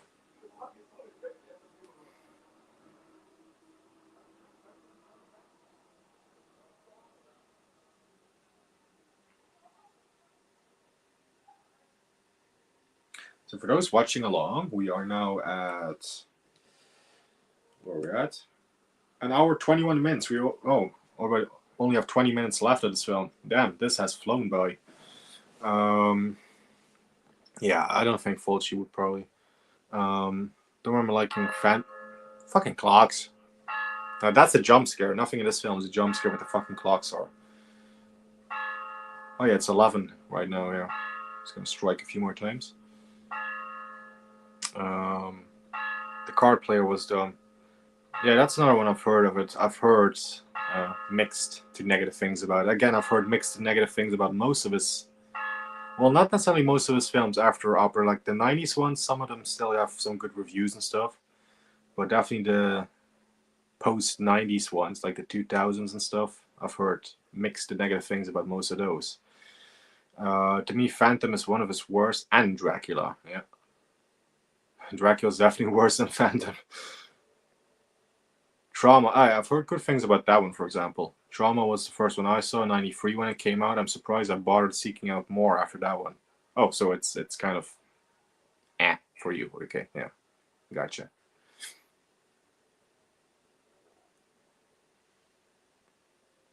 Oh, a little skeleton being discovered. Let's get a little close up. That's a dead body. That guy's decaying. Well, he's fully decayed at this point, but he's a skeletal. Oh, and he gets a smack to the head, and then he wakes up outside the house that is on fire. It's on fire. Whenever I say fire, I think of Christopher Walken for some reason. It's on fire. The house is burning down. And then he wakes up, and it's Gian. I think this sequence is extended in the director's cut. There's a little bit more leading up to him waking up outside, but again, we're watching the export version here. But yeah, this is the reappearance of Daria, who has been absent from the film for a bit.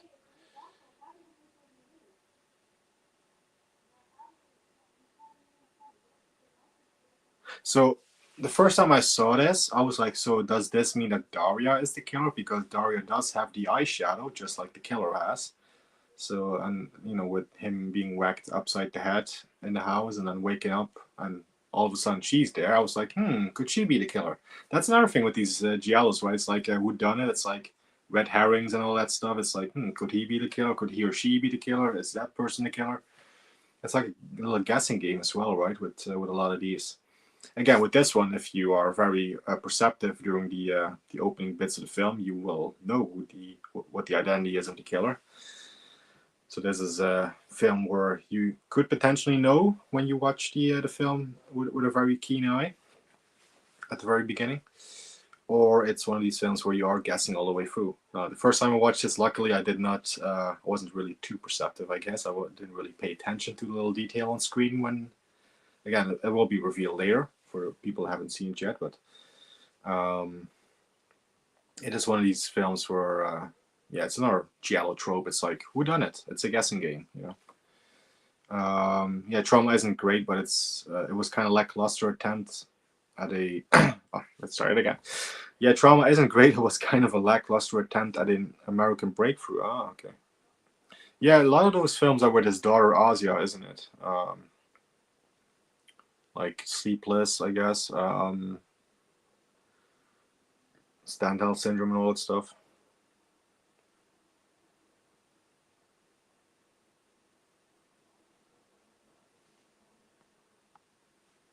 The digging a hole in the wall kind of thing kind of reminds me of Candyman, where she kind of goes through the wall in that crown. Yeah, that's I love Candyman. Helen, I love me some Candyman. Yeah, that's a good point actually.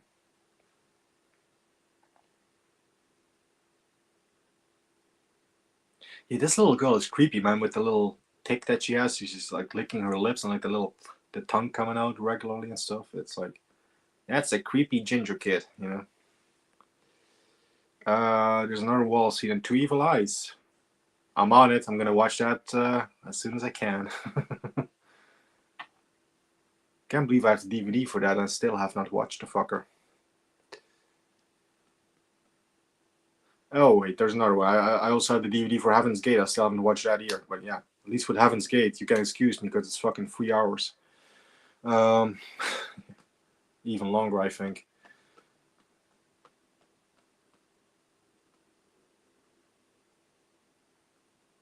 Alright, here's again one of my favorite tracks playing in the background. A little bass guitar track.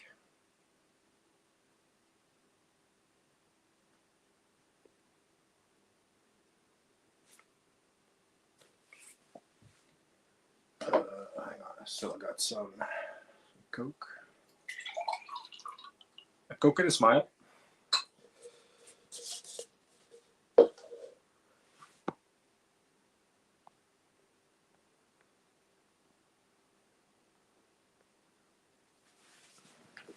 So now we're breaking and entering, which is a not the best thing to do. It's kind of against the law. Breaking and entering into a school. But we are going to be getting close to a little reveal, like Like a red herring reveal, if you will, right here.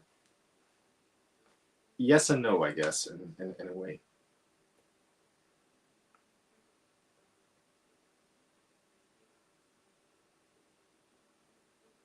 But yeah, again, the tracking shots there and the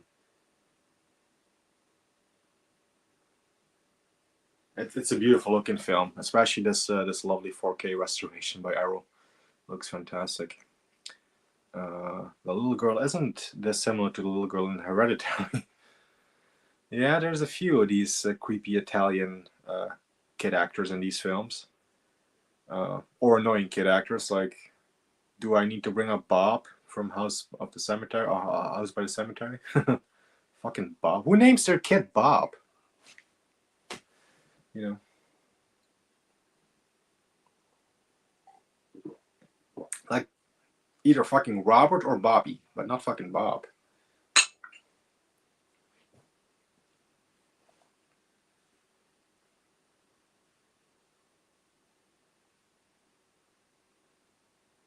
I mean, I gotta be honest. I can see why Dario did ended up marrying Daria and having a thing for Daria, because Daria is pretty fucking hot in this film. I gotta be honest.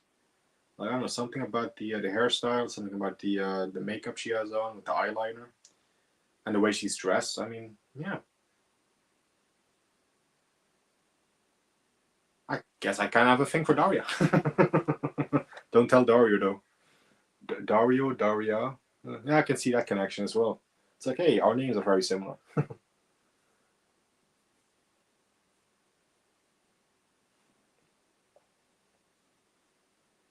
Bob reminds me of Howard the Duck.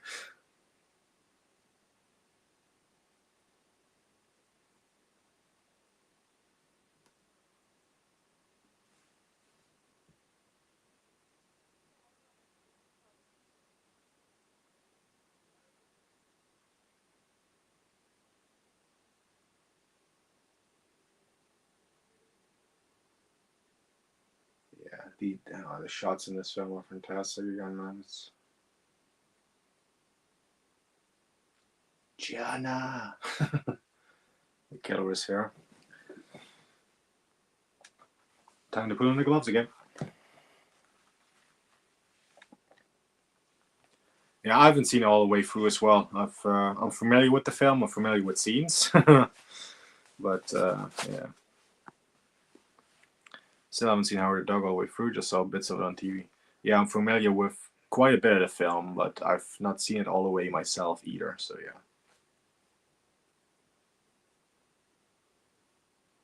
doesn't look like a film I would particularly enjoy if I do see it all the way through, to be honest. Ooh, it's time for some killing.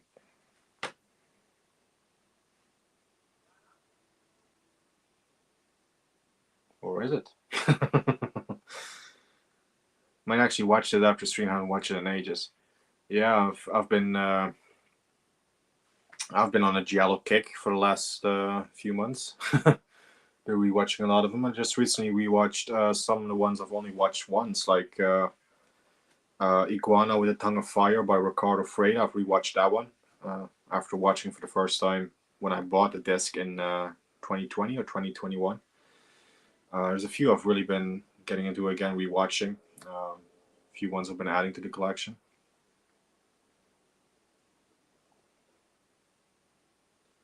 I think after this, I will rewatch Cat o' Nine Tails and maybe Inferno. I will give it a overdue rewatch. And definitely, I will add to my watch list to be watched as soon as possible. I will watch Two Evil Eyes. Ooh, Gianna's been stabbed.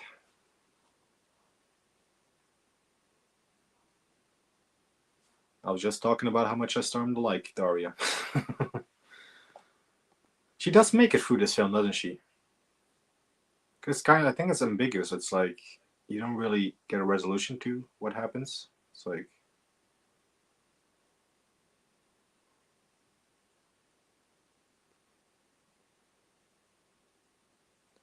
I like to think she survives anyway. No, I prefer a different film with a duck, and it's called The New York Ripper. I'll add to the list, is what Ian says. And dub voice of Bob was like, yeah, it does sound strange, yeah. And that's pretty much usually what they would do, is like they would have a woman doing a young child voice. Never sounds quite right, doesn't it? Yeah, never sounds quite right, actually.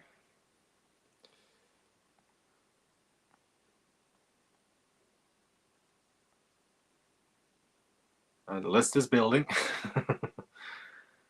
Yeah, for Ian, yeah. We need to watch list is worryingly long, yeah. Oh, Bob is in my hand, baby? Bit older, a different voice up, and it's weird not hearing his House by the Cemetery voice, yeah. Yeah, I can imagine.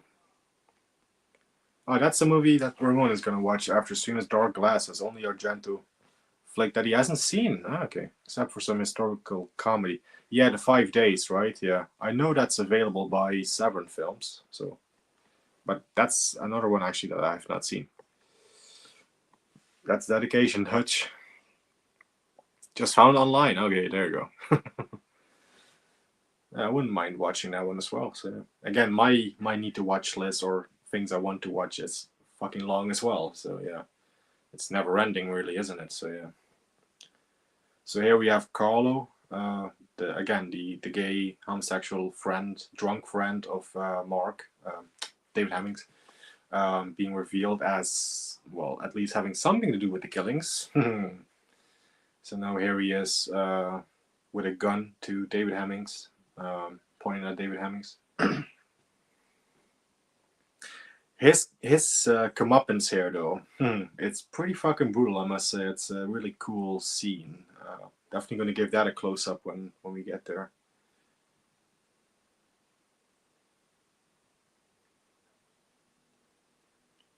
So yeah, the puzzle pieces have been put together, and it's like the child drawings were Carlos, and that relate that the flashback we saw in the beginning of the film, the young kid in that flashback was Carlos. So yeah.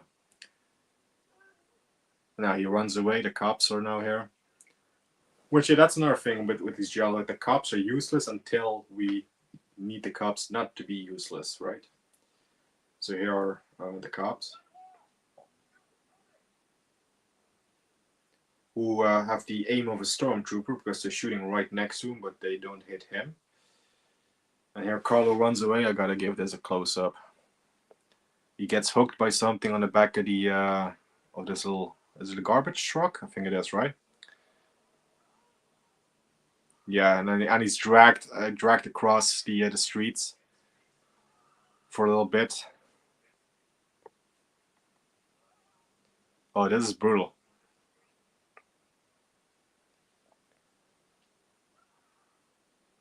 I think it's a garbage truck, isn't it? Or maybe I've seen Once Upon a Time in America too much.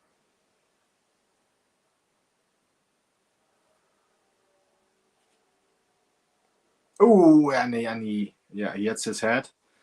He bangs his head, and then they break. They're like, hey, there's something being dragged. And then, oh, I gotta give this a close up. I like the effect here. Where's your fucking head? Huh? Where's your head? Don't lose your head. Yeah, I gotta say, that's a kick-ass scene. Again, nowadays I would be CGI, it would look terrible, but this, even though you can see it's still like, yeah, a little squishy kind of, I guess, rubbery latex head, most likely, I guess. I still have that over CGI any day. I think Bob was at the end of Demons too. I have not seen Demons. That's a big Italian horror film that is high up on my watch list, but I just have not got around to watching it yet. Cannibal Holocaust, I first watched on a ropey old Barrett VHS tape, which is really how it should be watched to get the full effect. Was that uncut though? I'm pretty sure that wasn't the uncut version though, was it? Yeah. Watch list gets bigger with age. Well, there we go. Now he's starting to think like, hey, Carlo couldn't have been the killer. He was with me out here. And it's like, yeah, he definitely was not the killer of the psychic in the beginning of the film. It couldn't be him. He was right here. I'm doing a terrible British accent. I apologize. Do agree with the comment I read in the chat from Ian. Some movies you have to give priorities. Prioritize. You have to prioritize films. Yeah. Garbage Day. Head squished. Yummy. Oh, Black Gloves. The killer is still on the loose. The real killer. Pizza where his face used to be. Yeah, that's a mess. Yeah. Ooh, what a mess. Today I prioritized the wrong movie. Godzilla vs. Kong: The New Empire. Or X-Kong. Yeah. I've not seen any of those films. Yeah, okay. So that's not on my watch list then. And this is where he realized, hey, like there wasn't a painting. It was a mirror. I saw the reflection of the killer. And we, as the audience, could see the reflection of the killer right at the very beginning as well. Which we are going to learn right here. So yeah, in the mirror there. He thought he saw more faces because it was a painting, but it was actually the reflection. So this is a film where Argento was not cheating with the identity of the killer, because we saw the killer in plain sight right from the beginning, actually. Which that's another thing I really, really love about this film, is that, again, if you are very perceptive, if you are very much keeping an eye out, you will know the identity of the killer before the proper reveal right here. What an idiot, that's what I saw in the mirror. There was never a painting there at all. Yeah, there's Carlo's mother. Yeah, she is the killer. Was the old pre-sort VHS? Oh, yeah, pre-sort. Yeah, that means, yeah. It was cut to pieces. Okay. Still felt like a pretty dodgy watch where we're all getting pulled. Yeah, that's definitely a big video nasty. That one, isn't it? That was banned in I don't know how many countries. So yeah, it's Carlo's mom. Which, by the way, the original Mrs. Voorhees is her, I guess, because this is way before Friday the 13th.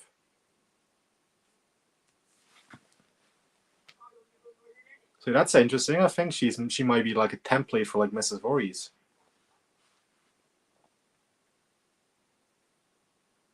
Would that make Carlo Jason Voorhees template? Nah, guess not. Wouldn't go that far. Sorry to hear Arun. That's why I just can't face spending time watching Fast and Furious.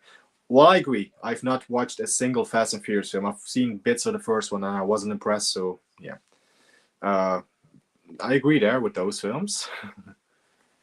Deep Red was a minor video nasty when it got released uncut in the early 80s. Yeah, I can see that.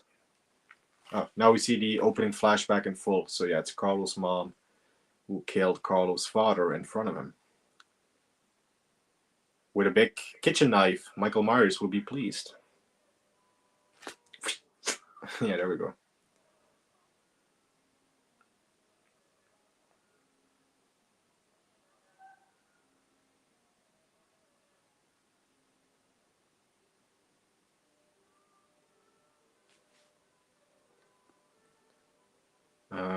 Who hasn't seen? Oh, yeah, Ian hasn't seen the Maltese Falcon. You haven't seen the Maltese Falcon?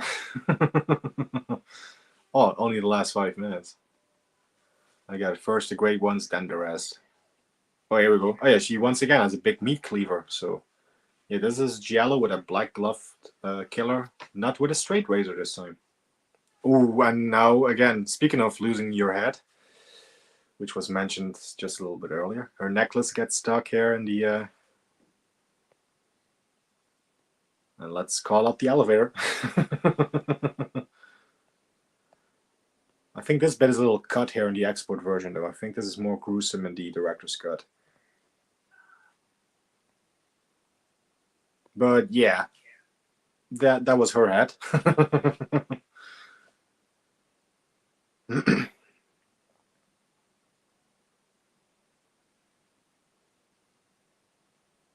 Whatever you do, don't lose your head. And then, yeah, we have the ending shot. again, Deep Red, the Deep Red Pool of Blood with David Hemmings' Reflection. And then we have the end credits. You have been watching Deep Red, directed by Dario Argento, which I think this is the first Argento film where this ends the film, because I know Suspiria ends with you have been watching Suspiria. I think Tenebrae ends with you have been watching Tenebrae and stuff. So, oh, that was the actor who played Carl was Gabrielle Lavella. Probably butchered that as well. Amanda Rigetti. Carlos Mara, played by Clara Calamai. Yeah, I shouldn't try to pronounce these Italian names. So it's not, yeah. I've been watching all classics. I'm not seeing catching up on some Billy Wilder stuff. Been watching all classics. I've not seen, in a while, I guess, catching up on some Billy Wilder stuff recently. Oh, there you go. Exactly. That's why I tend to avoid sequels. Yeah, we get it. I think a lot of the Friday the 13th, a bit to the older. Again, Friday the 13th Part 2, Bay of Blood, Twitch of the Death Nerve by Mario Bava. The wheelchair kill and the double impaling kill is pretty much from that film, from Bay of Blood. There you go, weapon of choice for Mr. Myers is the old kitchen knife. First Howard the Duck.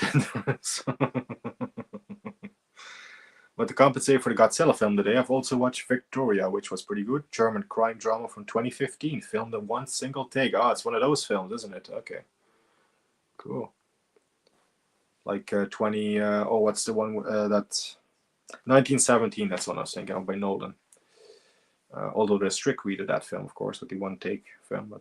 But Trauma had a lot of this next stuff going on. Ooh.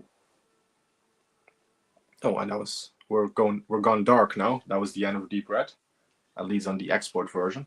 We would have had, I guess, 20 minutes more on the director's cut, but yeah, there you go. We can remove that now and go back to the regular layout. There you go. Duchess Films choices are too classy for me. You have been suffering through Dario Argento's Dracula. Oh, that should be the ending of that film, yeah. Godzilla or Dark Glasses? Oh, the classy choice. Okay, I get it. Well, we'll see about Dark Glasses. I guess we'll have to. Yes, I'll have to see it. I've heard it's decent. It's not terrible. So, yeah, I can finally take my black killer glove off. There you go. We can finally illuminate the room here a little bit and not make it look like a brothel. Ooh, I do love the lighting on my... The lighting suits me, I guess. But no, we are going to illuminate the room properly.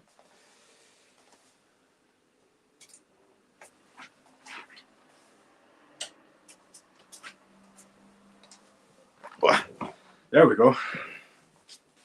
So yeah, we have been watching Deep Red indeed. Again, our video Blu-ray edition and our video 4K edition. We have been watching the 4K and we have been watching the export version. So I'm planning to do another film from 1975, which is a little different to this one. It stars Charles Bronson, which is not going to narrow it down for you guys because Bronson did 4 films, I guess, in 75. But it is one of my favorite Bronson films that I want to do as a watch party next, which will probably be Friday.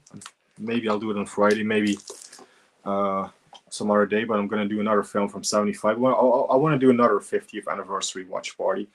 Again, this one, I only realized yesterday that this film was from 75. I totally forgot that this film was from 75.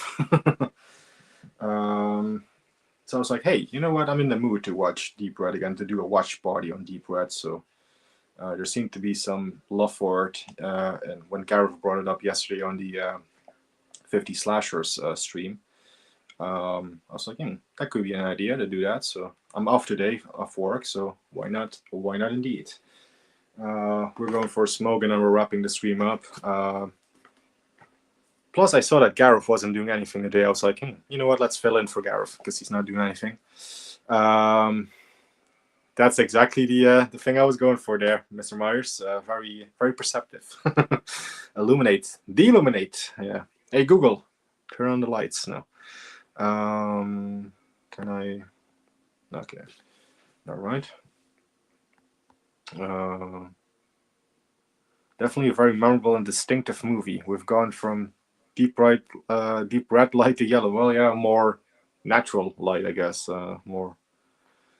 Oh, thank you. Yes, I love the posters too. I have so many posters from all these collector's editions. Like this is from the Arrow collector's edition of Demolition Man. That's from the Conan the Barbarian collector's edition. That's from my collector's edition of The Thing.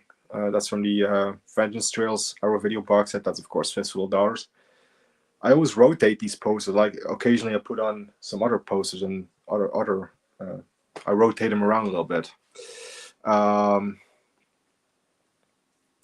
yeah, I'm thinking about framing the Fistful of Dollars one with the For a Few Dollars More one and the Good, the Bad, the Ugly one, which from the Arrow sets. I'm considering having all three of those now up as well. But yeah, it's again, I have so many posters, but so little room space, you know.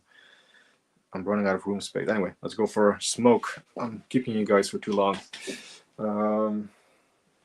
Let's have a little drink.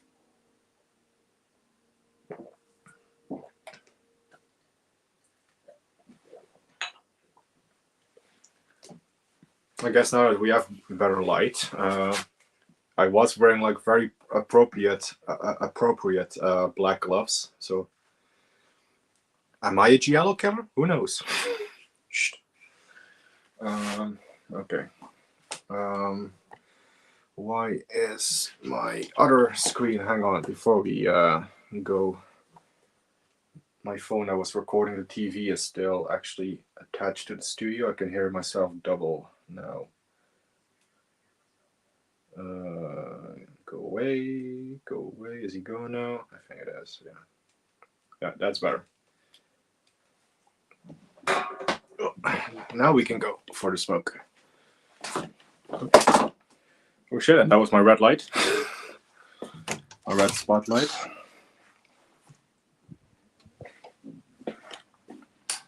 And this is, of course, one of my favorite posters because this one has a signature by Cynthia.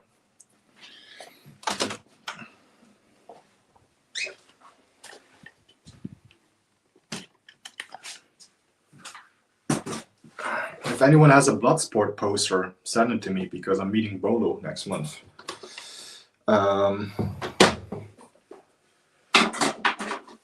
Anyway.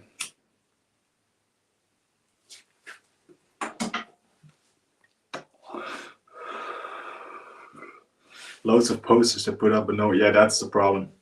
I wish I had more wall space. I wish I had the wall space for all the posters. I'm just saying no wall space for the posters, so they are just stored away. Not a single poster up in my movie room, which kind of sucks because I needed all the walls for shelving physical media. Yeah, if I did that, that would be better for my physical media collection. But yeah, the frame too. But I can't really be arsed to drilling the walls. Yeah, yeah, that's the thing. Yeah, all the shelves take up the wall space. Yeah. Yeah, there's a few posters I will always have up, like the Cobra poster. That has always been up in my previous movie room at my the last house where I lived, and it's up here. The Cobra poster is always mandatory for me because that's one of my favorite posters. That poster is always up on the wall. But the other ones now, I have so many. I just like to rotate them, like have a fresh wall. It's just like, I don't know. It's a little variety because I have so many freaking posters. All the posters that come with these special editions and all that stuff. So yeah, plus some actual posters that I've purchased. So yeah. Ooh, zombie. Ooh, how much? Give you 10 for it. Zombie quad poster with the hand. Yeah, that's the iconic Video Nasty cover, isn't it? Yeah.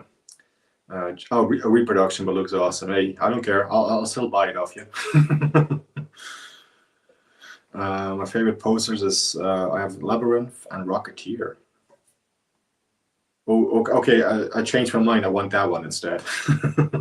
I love Tendon. That's a great poster for that film.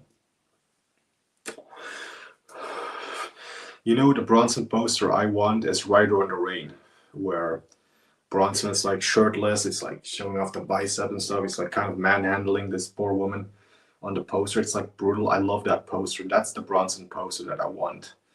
I would not even care if it's a reproduction or something, but I just want that poster. So I have to get my hands. Death Wish 3 is another poster I love to have with the big Wildy Magnum. Invasion USA, that's a poster I want. So yeah, there's a lot of.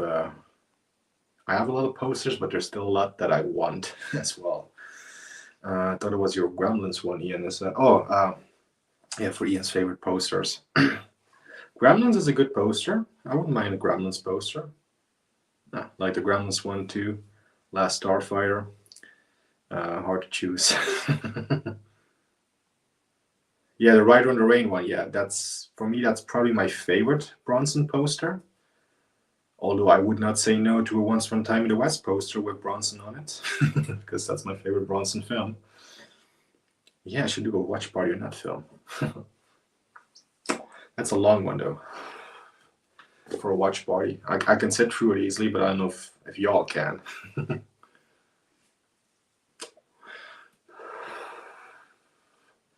Yes, Cynthia is doing a horror film. Yes, I have heard that Cynthia Rothrock will be in the upcoming horror movie Richard Stanley's Steel Donkeys. Will be her first. Yes, I'm kind of looking forward to that because I know that Cynthia is a big horror fan herself. She has said that on numerous occasions. She's always wanted to be in one, so let's see if it's any good. Yeah.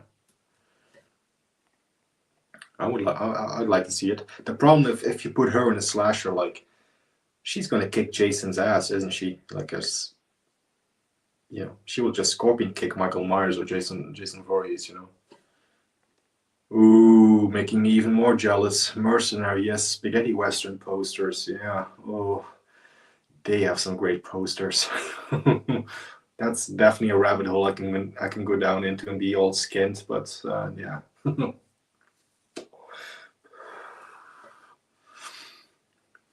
Own some cool ones reproductions of Passion of Joan of Arc, Sicilian Clan, Alan Delon, yeah. We'll have to keep those in the attic. Ooh. Make sure nothing happens to the attic there with in terms of like moist and all that stuff and like mold, because yeah, you definitely don't want to get mold and stuff on the posters. A few of my posters are up in the loft as well. My Rocky posters are all up there now, my Bond posters. Which I did have on my wall a few times, but now again, I rotate them. The School of Labyrinth at the barbecue I went to yesterday, we played Name That Tune, and I guess Magic Dance in a second. I wasn't expecting anything less of you, Ian. I know you love Labyrinth. I don't think I have right away. I will have to find it too. I'm actually gonna probably search eBay after the stream wraps. Which will be in a few minutes because I finished my cigarette.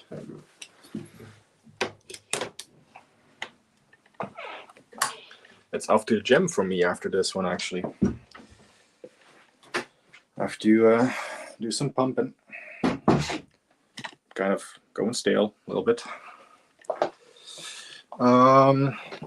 No, yeah, so that was Deep Red. Thank you all so much for tuning in. And Gareth, if you are still, well, I guess Gareth isn't watching, but if Gareth watches this on the playback, and if he's watched Deep Red, hope you enjoyed it.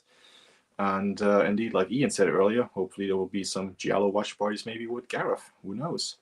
I'll be open to it for sure. So I just want to take this time to thank each and everyone, especially Ian, who has become a member earlier on the stream. Thank you so much for signing up to the membership, Ian. I appreciate it. There won't be much content except for Al Pacino reviews for members only, but I hope you'll enjoy them if they are uploaded there. But I'll try to do some more varied members only videos. No OnlyFans stuff though, so yeah, none of that stuff. No, but thank you, Michael Myers. Thank you, Greg Brewer. Thank you, Mike Barrett. Dutch Film of Ramon. Thank you. Gareth himself, who was here earlier. Patrick, Have Cheer Will View, was here earlier. I want to make sure I'm not missing anyone. Is that everyone? I think so. If I have missed anyone, I really apologize. Hang on, we still have to have a few. This is the last comment I pull up. Yeah, take care, Greg. Again, thank you so much for tuning in. keep adding Bronsons to the collection. Never seen them.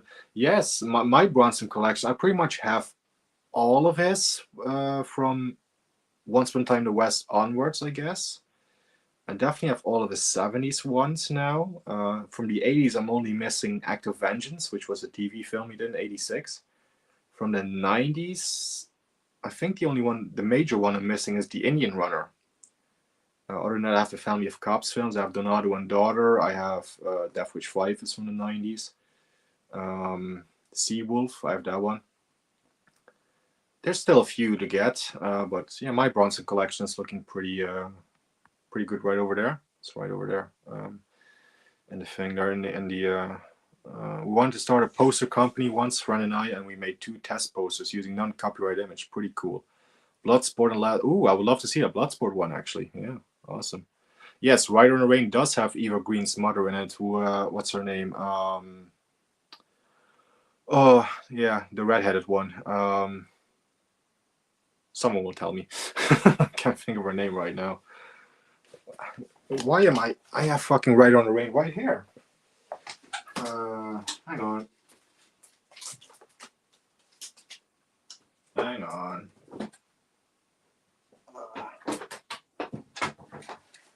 And then I can show the poster right away because that's the art of my Rider on the Rain. And that would be where's her credits? Is she not? Oh, Marlene Jobert. There you go, Marlene Jobert. Yeah, Eva Green's mother.